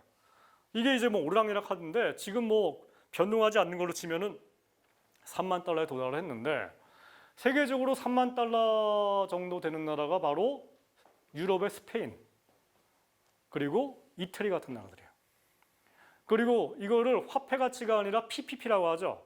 그러니까 그 돈 가지고서 가령 얼마 정도의 맥도날드 햄버거를 살 수 있는지 이런 걸로 치게 되면은 이미 한국의 1인당 국민 소득이 평균적으로는 일본하고 똑같습니다. 더군다나 지난 2달 전에 신문에 났는데 일본은 지난 20년간 잃어버린 20년이에요. 그게 뭐냐면은 20년간 성장률이 연성장률이 0%나 아니면 마이너스예요. 근데 그 기간 동안에 우리나라는 그나마 옛날보다는 반타작밖에 안 됐지만은 반밖에 안 되지만은 지난 20년간 98년 이후로 4% 성장했거든요. 일본의 4배 성장을 한 겁니다. 그 바람에 앞으로 4년간 앞으로 요 기조가 유지가 되면은 2018년 내지 19년 정도 앞으로 4년 뒤에는 대한민국의 1인당 국민 소득이 3만 7천 뭐 3만 6천 달러가 돼가지고 일본과 똑같아진다는 겁니다. 이게 뭐냐면은 한국이 일본 정도의 선진국으로 이미 가고 있다는 거예요. 근데 나라 꼴이 이게 지금 뭡니까? 선진국이라고 생각 안 하죠? 아까 이처럼 1인당 국민 소득이라는 건 평균치니까. 근데 평균적인 그 1인당 국민 소득을 얻는 국민들은 우리나라 국민 전체 중에서 그나마 돈을 잘 버는 30%밖에 안 되고 70%는 평균 국민 소득보다 훨씬 떨어지죠. 그러니까 대부분의 국민들이 우리나라 선진국이야? 아닌 것 같은데? 라고 생각하는 거예요. 자, 그러면은 3만 달러짜리 선진국인데 왜 헬조선이냐는 겁니다. 아까 얘기처럼 전근대적인 체제 때문이다. 그게 바로 재벌 때문이고 모피아 때문이다 라고 얘기하는 분이 장하성 교수예요. 이분만 이런 얘기하는 게 아니라 지금 안철수 선생이 만든 정당에 계시는 분들 대부분 다 이게 생각하고 계시죠. 그 다음에 더민주당의 리더이신 김종인 대표도 거의 이런 식으로 생각하시고 뭐 박영선이라든가 이런 이른바 중도주의 분들이 대부분 다 이쪽으로 생각하시는 것 같아요. 이분들 복지국가에 별 관심이 없거든요. 그러니까 이분들은 그러니까 우리나라의 오늘날 현재 과제가 진보적 과제라는 건 복지국가 만드는 게 아니라 그건 자본주의가 아직 덜 발전된 나라에선 해당되지 않고 자본주의가 아직 덜 발전된 우리나라 같은 경우에는 고전적 자유주의가 필요하다는 겁니다. 뭡니까 그게? 재벌개혁이라는 거죠. 그러니까 존 로크가 했던 것처럼 유럽에서 선진국에서 그러니까 영국이 1인당 국민 소득이 500달러도 안 됐던 1700년대에 이 사회혁명이 우리나라에도 필요하다는 거예요. 제가 볼 때는 너무너무 어처구니가 없는 얘기라고 있어요. 지금. 그런데 피케티가 얘기했던 것처럼 21세기 글로벌 자본주의 전체가 지금 지옥이라는 거예요. 19세기형의 지옥으로 다시 돌아가고 있어요. 우리도 지옥으로 가고 있고 선진국 자본주의 역시 지옥으로 향해서 가고 있고 이거에 대한 반동이 나타나는 게 지금 샌더스 그다음에 포데모스 이런 게 나타나는 거고 지금 그 프랑스 대혁명에 대해서 피케티가 얘기하는 게 뭐냐면은 피케티가 프랑스 사람이거든요. 피케티가 얘기하는 게 프랑스 대혁명의 정신이 지금 파괴되고 있다는 겁니다. 자유와 평등과 형제가 어디로 갔냐는 거예요. 혁명 정신이 사라졌다는 거예요. 그래서 이 사람은 이제 피케티는 이 존 로크식으로 로크는 이제 사회주의 상권, 시장 경제가 가장 뛰어나다고 얘기를 하고 존 로크는 그런 점에서 영국에서 발전한 입헌군 주제, 빅토리아 여왕 체제, 세습 계급 제도에 대해서 이 존 로코는 이거를 비판하지 않았던 사람이거든요. 뭐 써와 그게 뭐 어쨌다는 거야. 그게 원래 자연법 사상에 맞는 인간의 본성인 걸. 이게 바로 존 로코 사상이에요. 근데 이런 존 로코가 대한민국의 야권에 지금 기본적인 축으로 들어와 있어요, 지금. 저는 그게 아니라 진정하게 세계사적으로 진정한 이 진보적인 사상은 프랑스 혁명만 얘기를 하자면 제가 1강에서 첫 번째 강의에서 얘기했던 것처럼 저는 루소라고 생각합니다.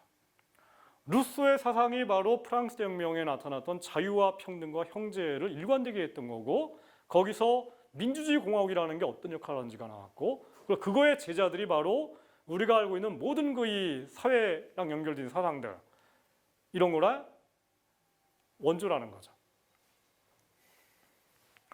저는 그래서 우리나라의 진보 세력이 당당하게 얘기해야 된다고 생각합니다. 이제부터는.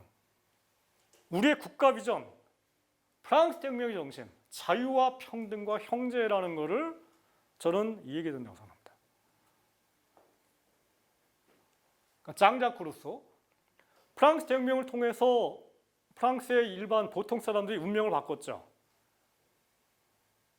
제가 이제 지난 2강에서 얘기했던 것처럼 레미제라블에 보는 것처럼 이제 인생이 바뀌었지만은 빈부격차가 엄청나게 심해진 거고 저는 자유, 평등, 형제를 지금 다시 부활시켜야 되는데 이 자유라는 것이 이 형식적 자유, 그러니까 대통령을 뽑을 자유. 그러니까 우리나라 같은 경우에 명백하게 지금 현재 민주주의예요. 왜냐? 박근혜 대통령을 우리가 뽑았지 않습니까? 저 양반 뭐 황제는 아니거든요. 여왕도 아니고. 이런 의미에서 프랑스 혁명의 이 형식적 자유는 보장이 되고 있지만은 알다시피 이 자유라는 것은 아주 제한된 거죠. 저는 자유라는 것은 그런 형식적 자유가 아니라 실질적인 삶의 자유. 그러니까 내가 돈이 없어도 대학을 갈 수 있는 자유. 무료로 교육받을 자유. 내가 노인이 됐을 때 굶지 않고 내 자식들한테 의존하지 않고 국가로부터 생계를 보장받아서 내가 마음대로 여행을 다닐 자유. 이게 정말로 일반 사람들 5천만 국민들 대다수가 꿈꾸는 아주 상식적인 자유 아니겠습니까? 이런 자유에 대해서 얘기를 해야 되는 거죠. 결국은 풍요로운 문명적인 삶을 보장하는 것. 저는 그게 문명과 생태의 자유로운 공화국이라고 생각합니다. 그리고 형식적 자유가 아니라 그러니까 안철수라든가 김종인 같은 분들은 굉장히 고전적 자유주의를 여전히 얘기하면서 오늘날의 21세기에 말이에요. 그러면서 아담 스미스라든가 슌페터라든가 아니면 독일의 질서자유 이런 정도 얘기를 하고 있는데 가령 엊그저께 이 약간 정치적으로 움직이는 이 손학규 같은 분들이 지난 2년 전에 독일 가서 한 1년이 다 왔거든요. 이분이 독일의 기독교 민주당의 질서자유를 배워왔어요. 독일의 질서자유주의 역시 자유주의거든요. 자유주의 핵심은 여전히 우리가 생각하는 복지국가 이런 거는 최소한으로 줄이고 경제민주화도 줄이고 그 질서자유주의라는데 저는 그 질서자유주의가 여러분들 질서자유가 잘 모르겠지만 실제로 야권에 굉장히 많이 퍼져 있어요. 좀 알만한 사람들은 많이 퍼져 있고 더군다나 질서자유주의 내지는 이 질서자유주의를 이 영국이나 미국에서는 사회적 자유주의라고 얘기를 해요.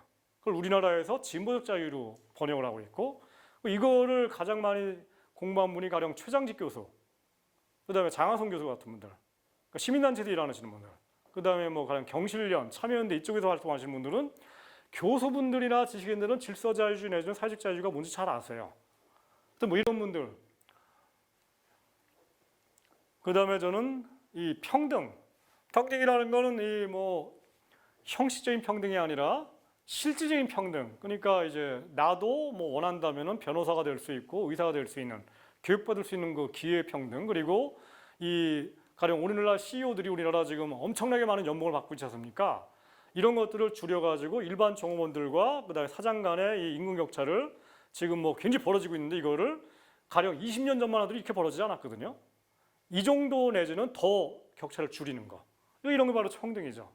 한마디로 얘기해서 사장님과 내가 권리로서만이 아니라 실질적인 삶에 있어서도 내가 굳이 그냥 사장님 되지 않고 부장님 되지 않아도 말단에 남아 있어도 나의 삶이 그렇게 힘들지가 않은 이런 식의 세상을 만들어야 된다는 거죠. 형제, 사회연대. 저는 지난 시간에 했지만은 저는 뭐 이 스웨덴에서 이 한손 총리가 30년대에 피플솜 뭐라 그러죠? 우리말로 그걸 뭐 국민의 집, 인민의 집 이런 식으로 얘기를 하는데 저는 이게 인민의 집, 뭐 국민의 집 아무리 번역을 해도 우리말 어감이 안 살아나요, 이거는. 저는 우리말 어감에 제일 가까운 게 가령 뭐 5천만 전체 이 우리나라 국민들이 한솥밥을 먹는 사람들이다. 뭐 이런 식으로 해야 될 것 같아요. 다른 표현을 써야 될 것 같습니다. 그 어감을 살리려면은. 그 얘기는 5천만 이 우리나라 사회공동체 전체가 하나의 가족 같은 존재이고 가족은 뭡니까? 누구나가 다 평등하죠. 그 한선 총리가 이 피플솜이라는 거에 대해 설명해 놓은 걸 보면은 하나의 가족 내에서는 그게 아들이 됐건 딸이 됐건 간에 누구나가 다 평등하고 누가 가난하면은 도와줘야 되고 이런 상부상조 정신이 있죠. 한 가족 내에는. 이런 것처럼 스웨덴이라는 나라를 서로 도와주고 누구나가 다 평등한 하나의 나라로 만들자라는 거였어요. 저는 이거를 근데 이 말을 국민의 집, 국민의 가정 이런 식으로 번역하면 이거 어감이 안 살아나요. 그냥 차라리 5천만 전체가 하나의 가족처럼 움직여야 됩니다. 가족처럼 살아야 됩니다. 이런 식으로 풀어야 될 것 같습니다. 또 이런 정신에 의해서 뭐 유명한 얘기가 있죠. 우리나라 같은 경우에 가령 뭐 이 옛날 얘기지만은 애가 한 10명이라도 이 애 한 명이 아프면은 엄마 마음이 아프지 않습니까? 그러니까 손가락 하나 아프면 다 아프잖아요. 그런 것처럼 만약 장애인이 있고 노숙자가 있고 지금 울산에서 해고되고 있는 사내 하청 노동자가 있으면은 국민들 전체가 다 사실 슬프거든요. 우리 마음속에 있지 않습니까? 그렇다면은 저 사람들 도와주기 위해서 앞으로 고용보험을 어떻게 더 내게 만들 건지 실업상 늘려야 되니까. 그다음에 저 사람들의 자식들이 앞으로 초중고등학교 그다음에 대학 교육을 받지 못할 가능성이 큰데 그럼 어떻게 하면은 세금을 더 내거든지 해가지고 이 공교육을 더 강화할 건지 이런 이야기를 본격적으로 전개해 나가야죠. 따뜻한 민족 공동체 내지는 사회 공동체에 관한 얘기가 바로 피플솜에 관한 얘기입니다. 이렇게 자유와 평등과 형제 내지는 사회 연대에 관한 얘기를 우리가 다시 해나가야 되고 이 과정에서 저는 이 프랑스 대혁명에 대한 두 가지 해석이 있어요. 북유럽 사회민주주의는 결국은 제 생각에는 북유럽 복지국가라는 거는 이 자유주의적 가치를 완전히 버리진 않았어요. 왜냐? 자유주의라고 하는 것은 사회주의 상권, 개인주의, 그리고 시장경제에 대한 믿음입니다. 그런데 북유럽 복지국가는 이거를 적절하게 규제하긴 하지만 완전히 버리지 않거든요. 그러니까 제 생각에는 지난 시간에도 얘기했지만은 북유럽 복지국가야말로 개인의 창의성, 개성 이런 게 가장 만발한 나라죠. 그런 의미에서 가장 개인주의적인 나라예요. 여기 있는 내 친구가 호모건 레스비언이건 나는 상관 안 해. 왜냐? 그건 네 인생이니까 나는 존중해 주겠다 이겁니다. 왜냐? 저 친구의 삶을 국가가 보장해 주니까. 가령 이제 우리나라 같은 경우에 내가 머리가 펑크 쪽이야. 그러면 신한은행이라든가 대기업 같은 데 입사할 가능성은 제로죠. 그죠? 이미 차별받고 있는 거예요. 이미 소수파들은 먹고 살기 힘들어요. 근데 만약에 그런 사람들한테 국가가 내지는 민주공화국이 이 저렴한 임대주택을 제공하고 그 다음에 일반 사기업은 아니라 뭔가 공적인 일자리를 제공해 준다면 이 사람들은 자기 신의 소수자로서의 정체성을 유지하면서도 삶을 행복하게 유지할 수가 있죠. 이거야말로 개인주의를 국가가 보장하는 거죠. 이런 식의 민주주의 공동체를 만들어야지만이 이런 소수자들이 그런 민주주의 공화국을 위해서 열심히 싸우겠죠. 이런 식으로 샌더스가 얘기하니까 이제 미국의 트럼프는 이런 거 다 싫어하지 않습니까? 동성애도 싫어하고 뭐 낙태도 싫어하고 다 싫어하니까 서로 싸움이 붙는 거죠. 저는 이런 자유주의적 가치를 우리가 완전히 폐기할 것은 아니고 자유주의적 가치 중에서 예를 들어서 형식적 자유, 예를 들어서 대통령을 선출할 자유. 아니 이걸 왜 우리가 폐기합니까? 그 다음에 우리가 원하는 정당, 우리가 원하는 조직을 만들 자유, 가령 사상의 자유, 뭐 집회 자유 이런 것들이 다 모자라는 자유이긴 하지만은 이것만 가지고는 부족하기 때문에 우리가 비판하는 거지 이거 자체를 폐기하면 안 되는 거죠. 그런 의미에서 자유주의를 우리가 폐기하는 것이 아니라 자유주의를 오히려 완성해 나가는 것이 저는 자유주의 스스로 완성하지 못했던 인간의 자유를 그야말로 완성하기 위해서도 이 복지국가, 특히 사회민주주의 복지국가가 필요하다는 겁니다. 그런 의미에서 사회민주주의라는 건 자유주의의 정통적인 계승 형태, 내지는 질적으로 비약한 형태라는 라고 이제 제가 얘기한 게 아니라 옛날에 베른슈타인이라든가 아니면 이 빅포스 같은 사람들이 그 얘기를 한 거예요. 우리나라도 마찬가지죠. 우리나라의 뭐 자유주의까지는 안 가지만은 그 야당이 지난 40년 동안 자유주의적인 얘기를 갖다 많이 해왔고, 그다음에 야당과 연관돼 있는 뭐 최장식 교수라든가 아니면 뭐 이런 이 많은 그 정치학자들, 경제학들이 자유주의 얘기를 많이 한 거예요. 저는 이분들의 의견은 굉장히 소중한데, 하지만 그 한계도 우리가 직시를 해야 되고, 이 한계를 넘어서기 위해서 여러 새로운 담론들을 보충해 나가야 되고, 이게 저는 이 가령 이 제가 이제 여기서 그런 얘기했는데, 가령 우리나라의 그 재야 운동하시는 분들 가령 뭐 함세웅 신부님, 제가 갑자기 이름 함세웅 신부님이라든가 아니면 백낙천 선생님이라든가 이분들이 말씀하시는 걸 보면은 이분들은 민족, 민주 여기까지 얘기를 하세요. 항상 더 왼쪽으로 안 오세요. 그렇기 때문에 그분들은 복지국가에 대해서도 별 관심이 없죠. 언급하기도 별로 좋아하지 않으시고.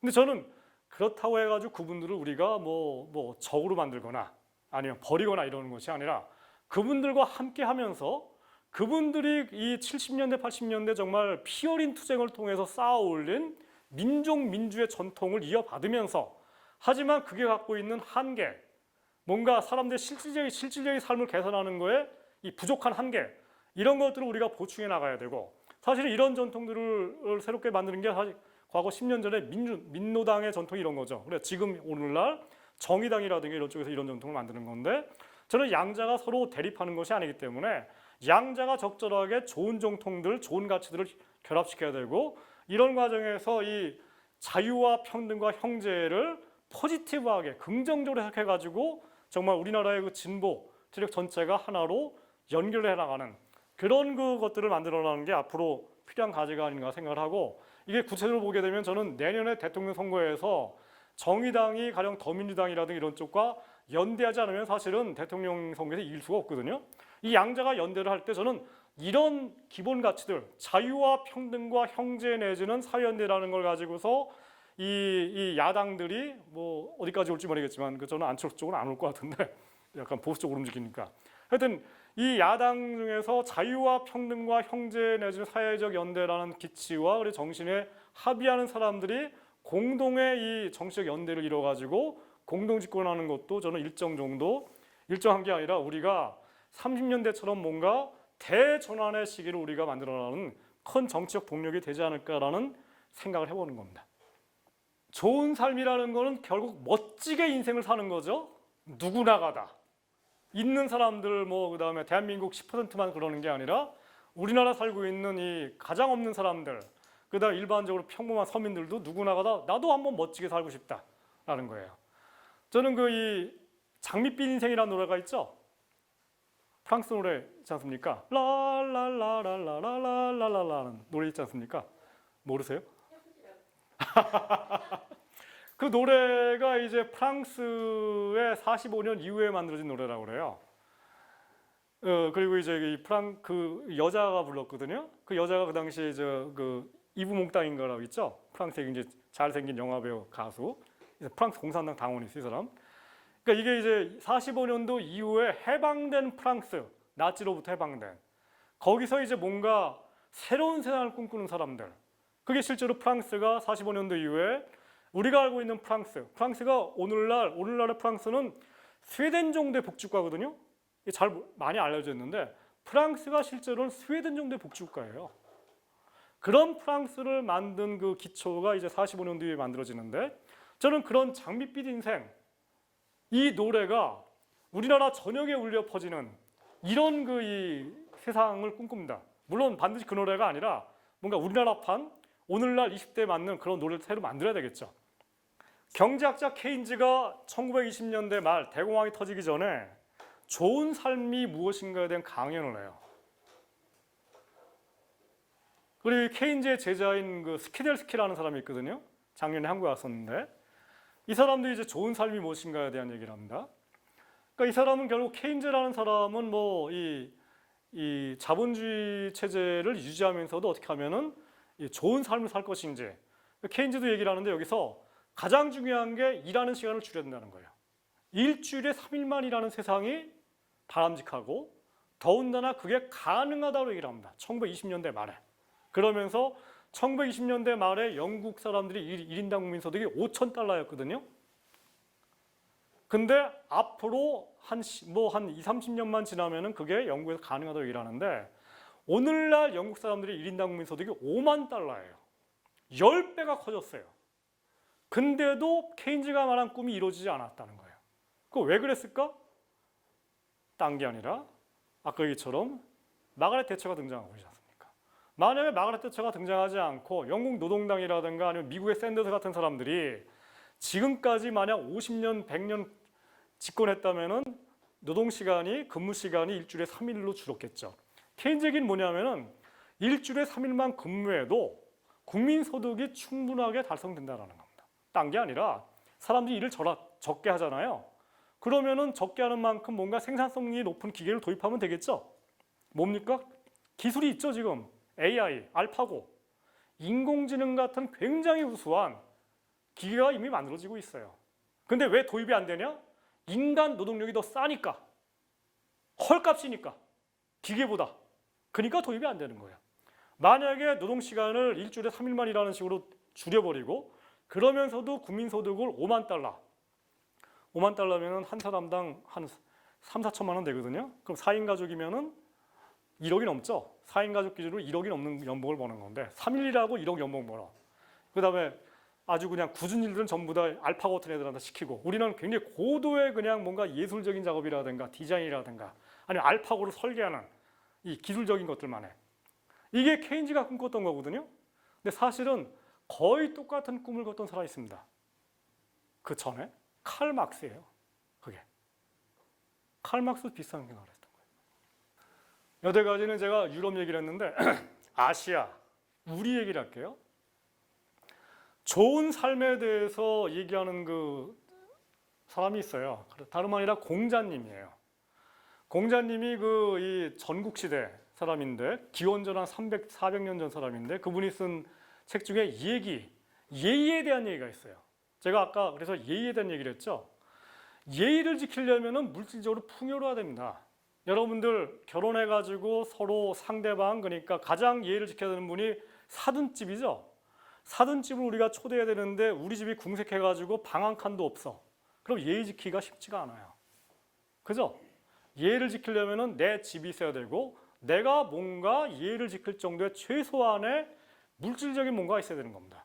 그런 의미에서도 제가 볼 때는 예의를 지키기 위해서 모든 사람들이 다 최소한의 생활 보장이 있어야 되는 것이 필요하다는 겁니다. 이게 제가 볼 때는 공자님의 말씀을 현대적으로 해석하는 거예요. 공자님이 3단계 얘기를 하거든요. 1단계로 온포에 대한 얘기를 합니다. 온포라는 건 말 그대로 따뜻하고 배부르다는 거예요.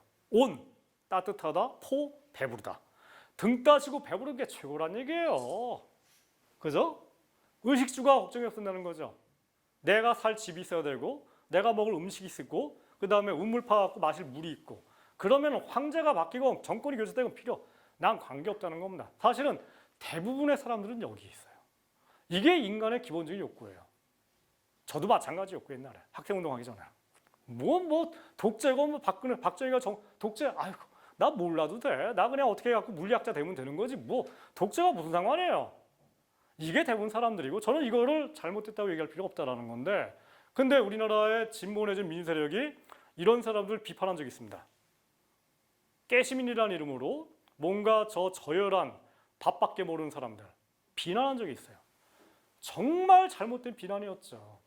특히 노무현 정부 때 많은 사람들이 해고당하고 먹다 힘들어지고 막 이런 식으로 돼 있는데 이른바 이제 시민운동하시는 분들의 상당수가 저런 사람들을 당신들은 밥밖에 모르냐? 밥보다 훨씬 더 중요한 게 있다는 얘기를 한 겁니다. 그러면서 소크라테스 얘기를 해요.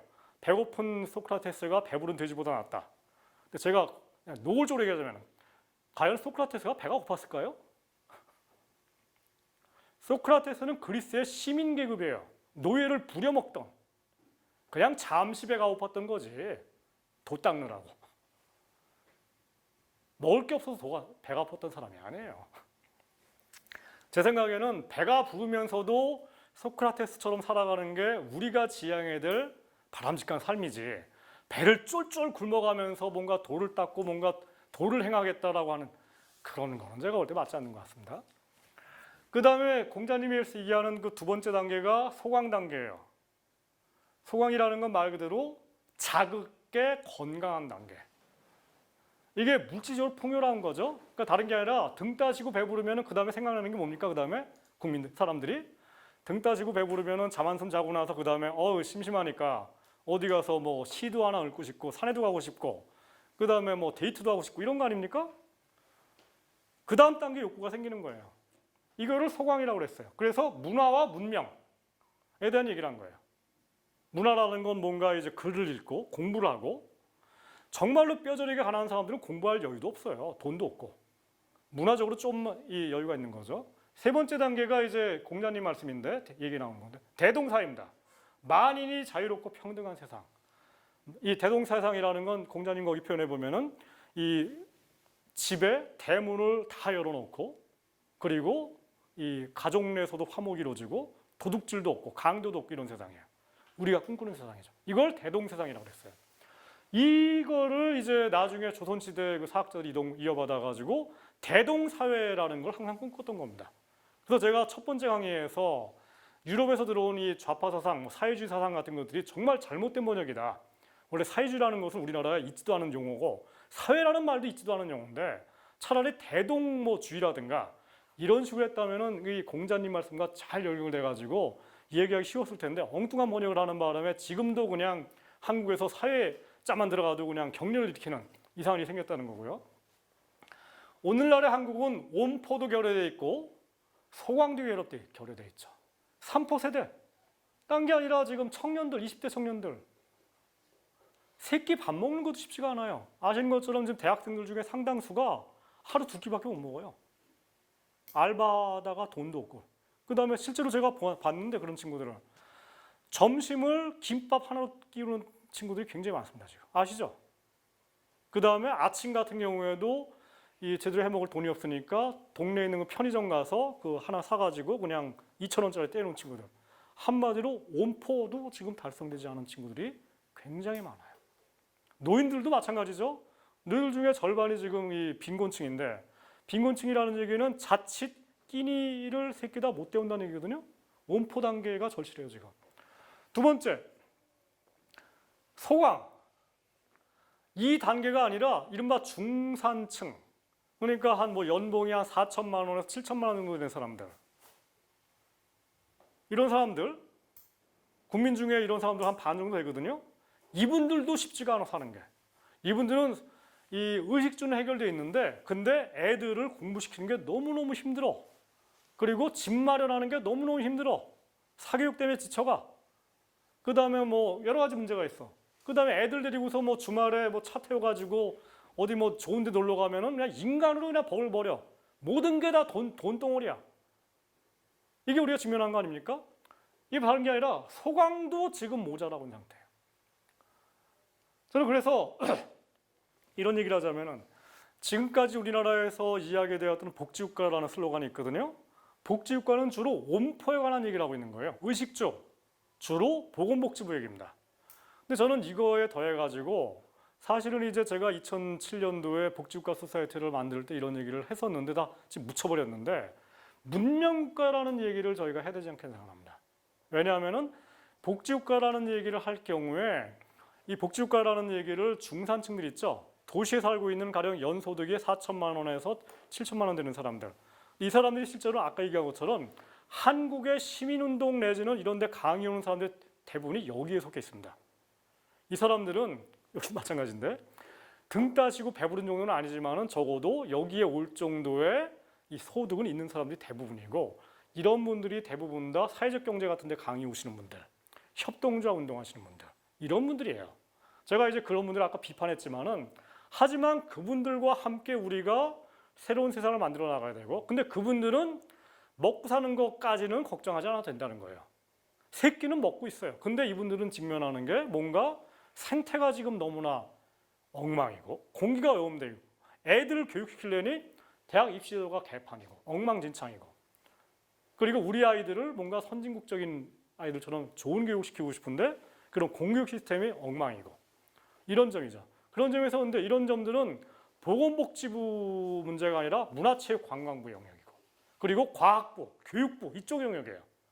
교육을 어떻게 시킬 건지, 과학을 어떻게 가르칠 건지, 문화화해서를 어떻게 할 건지 이쪽을 얘기해야 되는데 지난 10년 동안 한국의 복지국가 운동이 이런 보건복지부 영역이 아닌 영역에 대해서 굉장히 제가 볼 때는 체계적인 담론을 못 만들어낸 것 같습니다. 그 양자를 결합시키지 못했던 것 같고. 그래서 저는 문명국가와 복지국가를 같이 가야 된다고 생각을 하고, 이게 저는 이런 얘기인데, 박세일 교수가 지금 다시 등장하고 있습니다. 신문에 보면은 그 정의와 국회의장이 이제 앞으로 일주일 뒤에 퇴임하면은 그 자기 비서인 박형준이라는 분과 함께 새로운 정당 같은 걸 만들려고 하는데, 거기에 박세일 교수가 들어가 있어요. 박세일 교수가 이제 반박 이쪽에 연결돼 있는데, 근데 이 박세일 교수가 10년 전 노무현 정부 때 한반도 선진화재단이라는 걸 만들었어요. 그래서 여기서 보수 담론을 만들었습니다. 그 담론에 따라 가지고 이제 만들어지는 게 지금 현재 새누리당이에요. 이 보수 담론이라는 건 다른 게 아니라 이 시장 자유주의 담론을 만든 거예요. 선진화 이퀄 자유주의, 시장 경제, 이런 얘기를 한 겁니다. 그래서 박세일 교수와 뉴라이트가 이 선진화라는 얘기를 한 거예요. 근데 저는 이렇게 생각하는데, 2007년도 그 대통령 선거 때 우리나라의 진보 내지는 386 세대 중에 상당수가 선진화 담론에 넘어갔어요. 실제로는 뭐 이게 좀 약간 정치적인 얘기인데, 그 당시에 손학규 후보도 선진화 담론을 얘기를 했습니다. 왜냐? 이해는 가는 게, 선진화를 누가 거부합니까? 우리나라는 못난 나라고 아직 개발도상 같은 나라고 아직 선진국이 아닌 것 같으니까. 문제는 선진국이라는 거를 누구나가 다 거부할 수 있는 것처럼, 이 선진화라는 거는 아무 내용이 없는 형식에 불과한 얘기라는 겁니다. 왜냐? 선진국에는 미국도 있죠. 근데 스웨덴도 있죠. 어느 선진국인지 얘기를 안 하고는 거예요. 근데 은연중에 미국 얘기를 하고 있죠. 왜냐? 박세일 교수를 비롯한 우리나라의 지배 엘리트들 대부분 다 미국 공부했으니까 은연중에 미국 얘기를 하고 있는 거예요. 우리는 겉도 모르고 그냥 따라갔던 거고, 가다 보니까 이거 아닌가 해가지고 스웨덴 얘기를 지금 하고 있는 거고. 저는 그래서 스웨덴이 됐건 미국이 됐건 간에 중요한 거는 내용이 충만한 선진화 얘기를 해야 되는 거고, 껍데기만 있는 게 아니라, 그 선진국이라는 건 다른 게 아니라 복지국가이자 동시에 문명국가라는 겁니다. 앞으로 우리가 추구해야 될 과제가, 코리아라고 하는 나라가 대외적으로 자랑할 만한, 그게 또 허세가 아니라 실제로 내용이 충만한, 정신적으로 올곧고 우리의 정체성이 분명한 이런 문명국가를 만들어야 생각을 하고, 그러기 위해서도 의식주가 해결되고 이게 다 해결되는 거죠. 그리고 문명국가라는 건 동시에 예의가 지켜지는 나라죠. 절도가 있는 나라고, 세월호 사건처럼 사람들이 빠져 죽는데 국가가 아무것도 안 하는, 이건 야만적인 나라죠.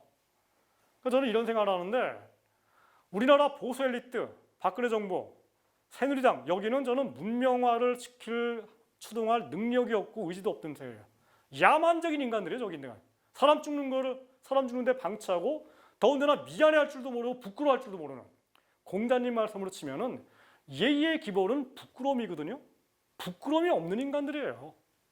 문명국가를 할 기본 자격이 안 되는 자들입니다. 그리고 좋은 삶의 경제학은 지난 시간에 얘기한 것처럼 이제 사기업과 자유시장을 우리가 완전히 폐지하지 않으면서도, 여기가 주인이 아니고, 그러니까 사기업과 자유시장이 주인이 되는 경제가 바로 자본주의죠. 그런데 이 사기업과 자유시장을 우리가 완전히 폐기하지 않고, 그러니까 북한이라든가 뭐 소련처럼 이거를 적절하게 활용하되, 여기를 우리가 일꾼 내지는 머슴으로 부려먹으면서 일을 잘하게 하고 투자 많이 하게 하고 일자리 창출하게 하고, 그 과정에서 생기는 소득을 또 공동체를 위해서 세금으로 납부하게 하고, 이걸 가지고서 그야말로 이 사회의 주인인 5천만 국민과 민주주의 공화국이 주인이 돼갖고 군림하면서 이 사기업과 자유시장을 일종의 나쁘게 얘기하면 노예처럼, 아니면 좋은 일꾼처럼 일하게 하는, 이게 저희가 지향하는 이 바람직한 경제 질서라고 생각합니다. 그리고 이 질서는 핵심은 결국은 사회공동체와 민주주의 공화국이 주인이 되는 거고, 이 주인이라는 건 결국은 5천만 한 가족, 한 솥밥을 먹는 사람들이 하나의 공동체를 묶여서 쓰는 거죠. 결국은 복지국가, 문명국가, 민주주의 공화국, 이 3자가 굉장히 긴밀하게 함께 가야 된다고 하더라고요. 우리의 슬로건으로서. 그래서 그거는 결국은 큰 국가를 만들어야 되는데 큰 국가라는 것이 큰 관료주의가 아니라 관료주의는 최대한 줄이고 하지만 그래서 이 사회복지 서비스와 그리고 문화, 체육, 관광, 자연생태에 관한 것들 이 서비스를 우리가 여러 가지 공공기관 같은 것들을 만들어 가지고 여기서 일자리를 뭐 몇백만 개 새로 창출하면서 새로 제공을 하고 그러니까 정규직으로 이번에는 그러니까 지금처럼 사회복지 서비스 하는 분들이 거의 최저임금 수준인데 이분들에게 적절한 임금을 제공하면서 이 사회복지 분야만이 아니라 보건복지 분야만이 아니라 문화 분야 예를 들어 가지고 지금 구청이라든가 뭐 서울시라든가 이런 데서 일하는 그 레저 강사들 뭐 스포츠 댄스 뭐 강사들 대부분 다 비정규직이고 이 임금이 별로 안 좋거든요. 이분들에게 정규직 일자리를 제공하고 적절한 임금을 제공하는 이런 것들을 굉장히 많이 늘려나가는 이거를 지금 구청이라든가 이런 데서 할 예산이 없지 않습니까? 당연히 중앙정부가 해야 되는 거죠. 이런 것들은. 그거 대통령이 해야 되는 거고 내년에 대통령이 될 사람들 이런 것들 전체를 그러면은 늘려나가는 거. 근데 그 과정에서 개인의 삶의 자유와 행복을 위해서 필요한 모든 공공 서비스를 보편적으로 제공하는 그런 나라. 그런 의미에서 공공부문 종사자들은 굉장히 많지만은 그 위에 군림하는 공무원 내지는 관료는 최선으로 줄이고 오히려 그 위에 군림하는 거는 시민사회, 시민단체, 복지운동하는 단체, 노동운동하는 사람들 이분들이 실제로 통치자가 돼가지고 관료들 위에 있고 이 관료들과 협조해가지고 실제 공공 서비스를 해나가니까 그런 의미에서 이른바 대의민주주의와 직접민주주의와 참여민주주의와 수기민주주의가 그야말로 관철돼가는 그런 나라. 사실 이게 뭐 어려운 것도 아니잖아요. 이미 스웨덴이라든가 이런 나라 이미 많이 하고 있는 거고 이미 그 정도를 할 정도의 우리나라 국민들의 교육 수준이 이미 돼 있죠. 되고도 남고요, 이미. 그래서 저는 그래서 우리가 얘기하는 것들이 뭐 제가 이제 처음 그 강의 시작할 때는 뭐 서양에서 루소라든가 마르크스라든가 이런 걸로 쭉 생각을 했는데 사실은 위대한 철학자들, 그러니까 위대하다는 게 뭐 멋있다는 게 아니라 정말로 내용이 깊은 사람들은 다 얘기를 한 거예요. 항상 제가 얘기했지만은 가령 공동체 그리고 뭔가 서로 어울려 지내야 되고 그다음에 너무 이 허세를 부리면 안 되고 그다음에 서로 도와줘야 돼요. 이거 예수님도 얘기했고 부처님도 얘기했고 공자님도 얘기했고 그다음에 하물며 플라톤도 얘기를 했고 케인즈도 얘기했고 다 이미 얘기를 했다는 겁니다. 인류는 지난 2000년 동안 굉장히 좋은 지혜와 그리고 새로운 세상을 좋게 만드는 원리들을 만들어 왔어요. 이런 것들을 우리가 지금 갖고 있고 이런 것들을 뽑아 가지고 우리가 만드는 세상들을 만드는 질서, 원리 이런 것들을 우리가 충분히 할 수 있다는 겁니다. 자, 여기까지 하고 강의를 마치고 그다음에 지금 9시 10분인데 질문 받고 뭐 좀 토론 좀 하고 그러면 좋겠습니다. 일단 마치겠습니다. 잠깐 쉬겠습니다.